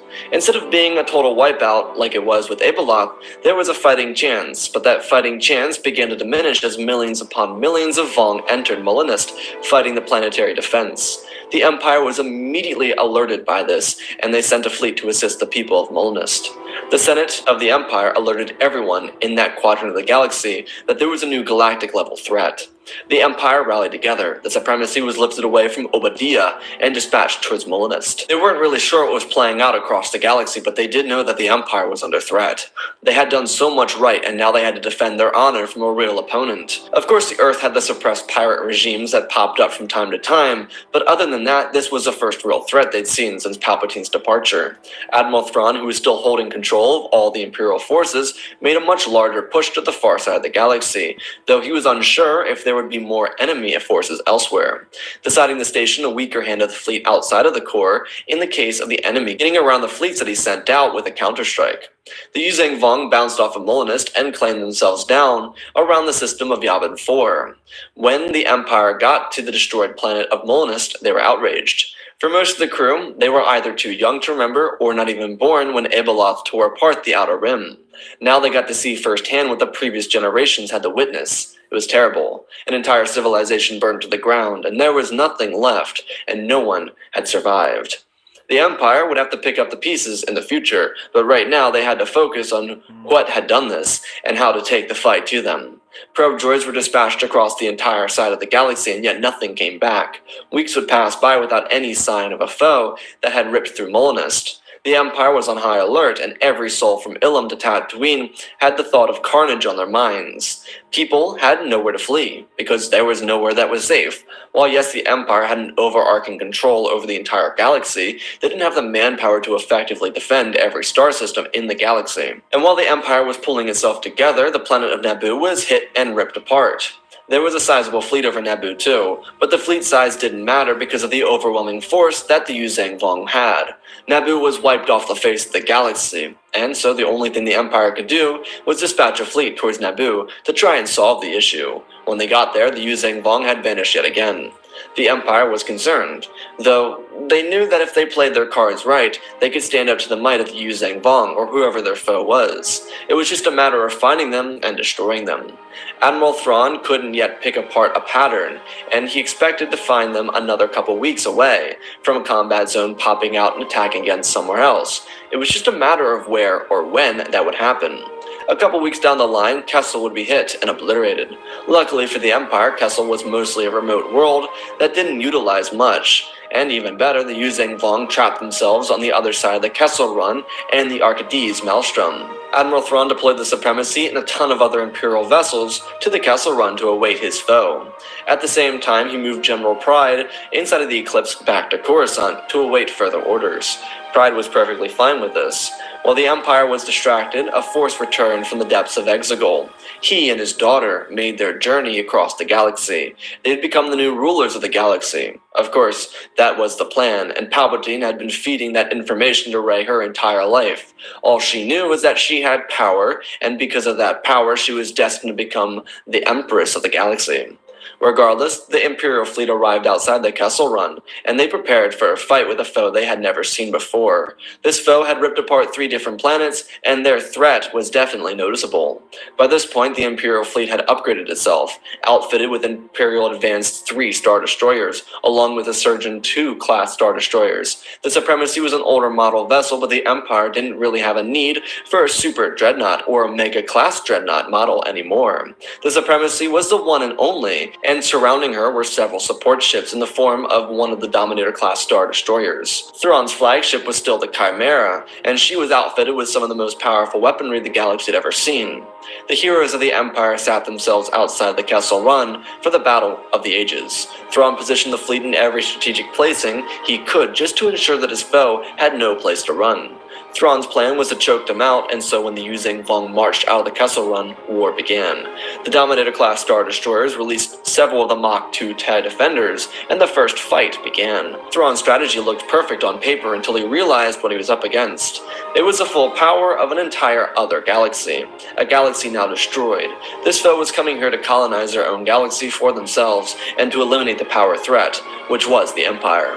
On Coruscant, the Empire itself was on the verge of crumbling. This wasn't due to some power flaw or even a gripe between senators. It was the Palpatines. They had returned to assert dominance. When Palpatine learned that one of his most loyal dogs was guarding Coruscant, he couldn't help but make his move. He knew the battle was upon the Empire, and he could just use this moment to take great advantage of the power gap in the galaxy, especially since General Pride was one of the only few ranks lower than Thrawn that had enough power to easily take control of the fleet stationed outside of Coruscant. Maybe even enough leverage to pull in others from around the core. Though the core wasn't exactly the same as it used to be, they didn't see others in the galaxies below them, and they had no issue with the outer rim or the mid-rim. So the idea of them bending at the knee upon the arrival of their former emperor was seriously out of the question. But for someone like General Pride, that wasn't an issue, and once Imperial troopers began hearing about the massacre inside the Senate building, they made their way down to save the senators, only to be confronted by the evil emperor and his daughter of doom. She carried a double-bladed lightsaber, and he used the Force to torch the people across the building, every senator becoming a victim. Sheev and Rey would kill all the opposition, using the Force as their ally to rip apart stormtroopers they had in front of them. When General Pride lowered some of his Imperial Star Destroyers to the surface of the planet to destroy the Senate building to kill whoever was the foe inside, he realized who it was, before requesting a shuttle to take him to the ground. When General Pride arrived, he stepped out of the vessel and confronted the Emperor and his daughter. Rey was bloodthirsty. After killing thousands of people who frequented the Senate building, an Imperial officer would add to the kill wish list. But her father stopped her, as he stepped forward and welcomed General Pride, as he got on his knee and bowed to the Emperor and his daughter. Palpatine told his most loyal subject that they would be taking control of the Empire once again. Pride was enthralled, realizing that as he stood next to Palpatine, he would have the most powerful position in the military, as Thrawn and Tarkin did before him. Sidious told Pride to take his daughter with him. He would be inside of his throne room, awaiting for the Empire's return. Pride nodded his head and took Rey up to the Eclipse with him. Across the galaxy, Thrawn's forces were slugging it out with the most powerful opponent they'd ever faced. The Yuzang Vong was ripping apart Star Destroyers like they were support ships. This didn't mean the Yuzang Vong had the advantage, but it did mean that Thrawn had to play their game, and he prepared for it by deploying 2 reserve fleets on either side of the flanks. Where there was debris, there was now power of the Empire. If Thrawn lost here, then there was a chance that the Empire would likely not survive the Yuzang Vong, which is exactly why Palpatine chose this moment to strike. Thrawn's strategy changed as he moved all the support ships and fighters on a beeline for the middle of the Yuzang Vong fleet. He wasn't convinced it would work, because he could be sacrificing all of his smaller vessels and support ships of the fleet. If this failed, then he would subsequently lose the battle and the war. All the support ships, small and medium-sized, turned their afterburners on all the way up and flew towards the center of the fleet, as ordered by Admiral Thrawn. In the front were the TIE Defenders and their elite shields. They started a heavy bombing run into the middle of the Yuzang Vong fleet, and ships began to disintegrate before their eyes. Thrawn saw it working, and then from the right side of the flank, he brought in 3 Resurgent-class destroyers and had them open up fire onto the Yuzang Vong fleet. With his supremacy, they marched forward, and so ever so slightly, all the firepower opened up onto the Yuzang Vong fleet. Everything looked to be a success until Thrawn got a communication. The communication came from the core world of Eridu. The planet erupted into civil war. The Emperor had returned. General Pride turned against the Empire, and so did Grand Moff Gideon. His fleet stationed over Eridu turned against the rest of the fleet, who didn't pledge loyalty to the Emperor. Thrawn watched as the communication was cut. Thrawn tried to reach communication with the Senate, and when he got his message through, he was staring into the evil yellow eyes of the Emperor. Thrawn gasped. He never thought Palpatine would return. And before Thrawn could say a word, Palpatine began lifting his finger. It started to choke Thrawn and lift him from the floor in the middle of the command deck on the Chimera. Palpatine told Thrawn that the Senate was dead, the Empire was his, and the new rule of Palpatine had just begun. Before Palpatine cut the transmission, he sent a shock through the mainframe of the Chimera, sending a shock to the ship's reactor core, imploding it from the inside out. While the victory over the Yuzang Vong was remarkable to say the least, the Empire had a bigger threat, and that was the dark side returning. It was General Pride and Moff Gideon joining the Empire of the Emperor. The fleet at Coruscant and the one at Eridu were the largest fleets in the core, and the Empire was already licking its wounds from the battle with the Yuzang Vong outside the Kessel Run. The Chimera ripped apart from the inside out, and the blast doors across the vessel were sealed, creating airlocks for the few survivors of the implosion. Most of the survivors of the Chimera were inside of the bridge. When Thrawn awoke, his vessel was torn to pieces. He was disheartened, but they still had the supremacy. Thrawn looked out the window of his ship before saying goodbye to his dearest Chimera. This would be a fight to end all fights, and because Thrawn knew about Pride taking control of the Eclipse, he couldn't just go to Coruscant unprepared. Thrawn, with the knowledge of the destruction of the Senate, reached out to the Council, as most people in the galaxy referred to the Council of Earth as. Once he returned to the supremacy, Thrawn told the Council that he was in need of resources for this battle. The Council was already disgusted by Palpatine's return, as they informed him that all the resources he needed would be present on Coruscant when he arrived. Thrawn smiled as he rerouted the entire fleet, grounding all fighters inside of their respective vessels as he deployed the fleet to Coruscant. Thrawn pulled together all the top minds inside the Imperial fleet. Admiral Piet was present, as he commanded a superstar dreadnought, which hid behind the supremacy. Thrawn would deploy Piet first, as Piet understood this could be a suicide mission for him and his men. Thrawn would deploy the fleet in 3 different sectors, expecting the Coruscant defense fleet to be stacked. He needed to create a clear path for the Empire to claim victory over these rebels. Thrawn had everything mapped out, especially well considering he was the one who redesigned the Coruscant defense after the Abeloth crisis. After hours of hyperspace travel and the little bit of rest the troops could acquire, the alarms were sounded. Thrawn woke everyone up and made them go to their battle stations. This was a fight for the galaxy, the fight to end the oppressive rule of Palpatine and extinguish his bloodline forever. It was 20 minutes before exiting hyperspace, and Thrawn wanted everyone to be ready. When they eventually exited hyperspace, there was already a battle taking place. When the Supremacy exited hyperspace, one of the core superstar dreadnoughts had been hit with a blast in the eclipse. The Star Destroyer exploded, shattering, sending debris everywhere.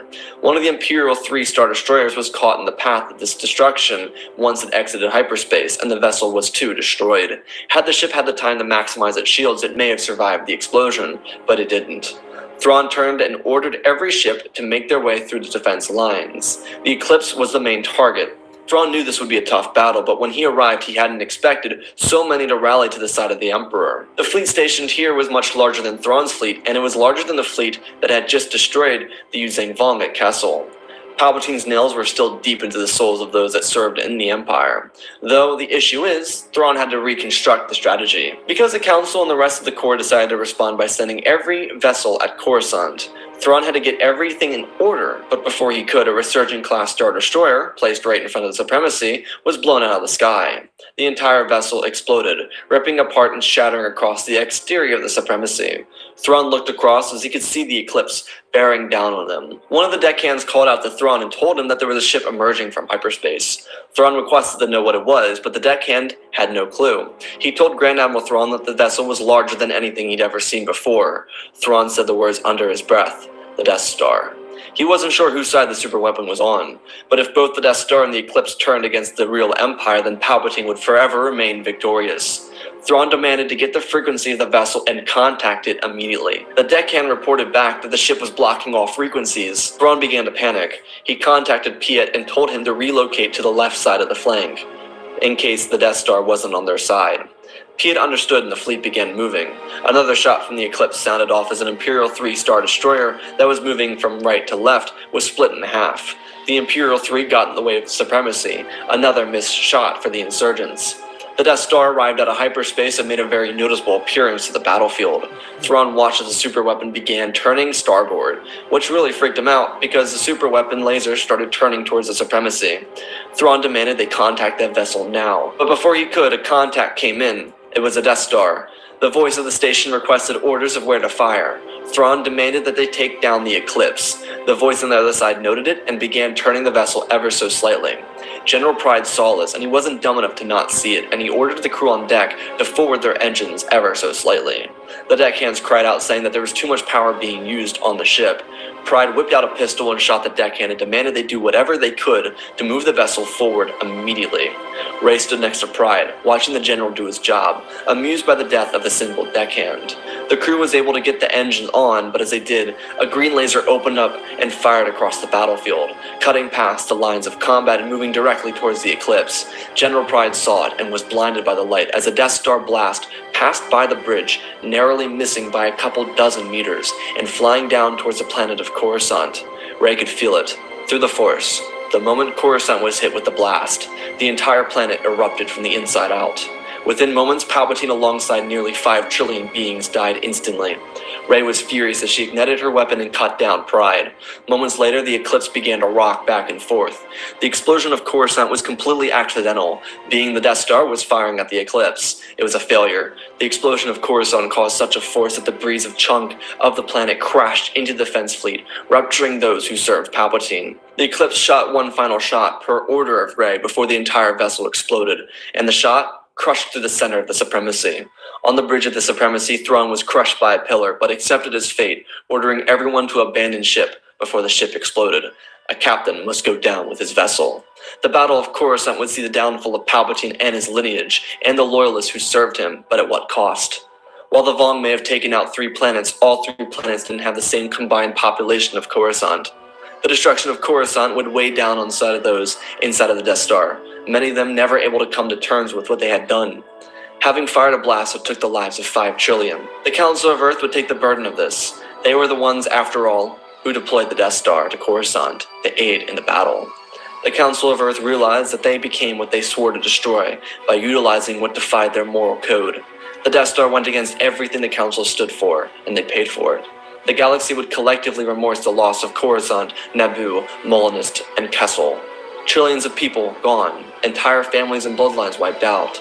The galaxy would have to move forward as it always did, and the galaxy would. It would take time and healing, but the galaxy would move their capital to the luxurious world of Alderaan and begin picking up the pieces of what was lost. Tyranny had been destroyed, and the bloodline of Palpatine was now forever gone. The galaxy could now take its steps forward without the influence of either the Jedi or the Sith. The galaxy would have a chance to start working away from the military, because war had gone. Generations would remember what happened in such a short period of time. All the way from the Clone Wars to the destruction of Coruscant, they would remember the cost of pain and suffering. And at the end of all of that, what the cost of losing democracy to tyranny would cause them. Healing would begin, and it would continue, being led by planets in the galaxy like Alderaan, Earth, and Tatooine and Eridu. Peace and justice would be established in a totally balanced and unified galaxy. And that, ladies and gentlemen, is the end of our series. Again, special thanks to Benjamin Wells, Jonathan, Pimp Daddy Bane, Darth Cheesy, Apollo, Madman Studios, Anakin003, Lemon Knight, Flynn Van Cease, and Lord Deadwing for supporting the channel. Hit 2,000 likes in this video. I don't know what's coming next, but it is. If you want to see what if, let me know below. Or read over comments, but I don't do crossovers. Check out the Twitch, me, Discord, Patreon, and podcast if you want to support me in other ways. This is the last day that you can get the Pride of the Earth shirts. If you were watching the full movie, the shirts are no longer available. Pride of the Earth and the Broken One are no longer available on the full movie version. Otherwise, let's talk about our story. Talk about our series. This is the full story. I mean, wow, we finally did it. I'm really excited about this. I really hope you guys enjoyed this story. And I always try and leave a deeper message. That's the true essence of Star Wars. That's the true essence of George Lucas storytelling. Is layering a deeper message in there, and it's certainly inspired by a George Lucas thing, which is like, become the very thing you swore to destroy. And it's basically that we can become what we want to destroy by utilizing what defies us. The greater lesson in the end is that while yes, Earth wins, they win at what cost? And so it's like a little moral play. It's like a play on morality and how we weigh our options. What is worth our morality and some things that we see within our morals. And so, that's kind of the thing we question as human beings. And I think that's something that's interesting that you can put into Star Wars, with Earth being a part of Star Wars, and again, without involving any sort of politics in the story itself. It's always great to include like these deeper themes and thematic devices throughout stories to tell the story. And this story has been so much fun. I've really enjoyed the story. I mean, it's very reminiscent of What If Anakin Was Never Discovered. That was my first that was like a 2.5 hour long video, and that was like the first movie I kind of ever did. And this is like really like another movie. It's like an installment, and I'm really excited for you guys to see this. And I really hope you enjoyed this, because this has been a really fun series. I mean, really, I've really enjoyed this series a lot. And so it might be season 1, but I do intend to come back with a season 2 at some point. So there's your announcement for season 2. I don't know when it's coming out, but wow, I'm getting emotional over this. It's like so cool. But yeah, I've started working on Sith Empire. There's a mini series coming out for that soon. But yeah, this has been such a fun series. I mean, just looking back at like where the journey began. It's so cool. The journey began like in ancient Egypt, and then we got here, and it's so cool how we've kind of gone from I don't know. It's really cool. I just hope you all enjoy it. That's all. And I really wanted this final episode to be really special. And I know each corresponding video has like their own ending to it, but this one I wanted to be special. I wanted the ending to feel like the end game for our series. Where it's like everything's on the line. Everything is on the line. And I wanted you to feel like, well, maybe the Death Star's going to turn against them. Maybe Palpatine's actually going to win. What if Palpatine wins? I've done that before. And I don't think Palpatine would win. I think there's an end for all tyrants, and his end would come right there and then. I think he might be able to sneak his way back in, but it would end in a final battle. And it's Palpatine versus Thrawn. Who do you think wins? It's General Pride versus Thrawn. Who do you think wins? And it's almost like the balancing act. The ending of this is like really balancing. It ties off all the loose ends. Using Vong, for example, I know people were like, "Oh, you should have done that in the 5th episode." It's like there's 6 episodes for a reason. But yeah, I don't know. I'm really excited about it. I'm kind of emotional about it because like this is like the first miniseries we've ever done, like the first like real series we've ever done. So I'm really excited about this. So just remember, when the next series comes out, everything will be have been pre-written before it's come out. So like when you see an episode, the next episode's already been written, and the next series is gonna be a little bit more fluid than this one. I've definitely learned like releasing order and stuff like that for how I want to do the next series. But this series was so much fun. Starting it back in I think December and finishing in February. I mean that's awesome. Like we literally did like the Kenobi show, like a six episode show. Like that's so cool. And I really hope you enjoyed this finale. The finale is, you know, Earth gets to establish its power in the galaxy. It's a leading representative in the galaxy, but the galaxy has to move forward. You know, it's always about moving forward. But it's again, you know, it's kind of the same morality that you see in like The Dark Knight, for example. I guess that could be an inspiration. I never really thought about that until like right now. Is like, you know, that you can live long enough to see to become like, or you can die here or live long enough to see yourself become the villain. And I didn't really think about that because I haven't watched that movie in ages. But I guess that actually fits for this. So it's like mirroring, as George Lucas always does, like mirroring. So I hope you all enjoyed. I love you all. Spread the love, and always remember, my friends, may the Force be with you.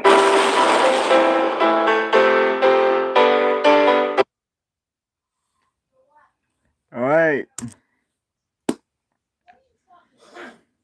Hope you enjoy.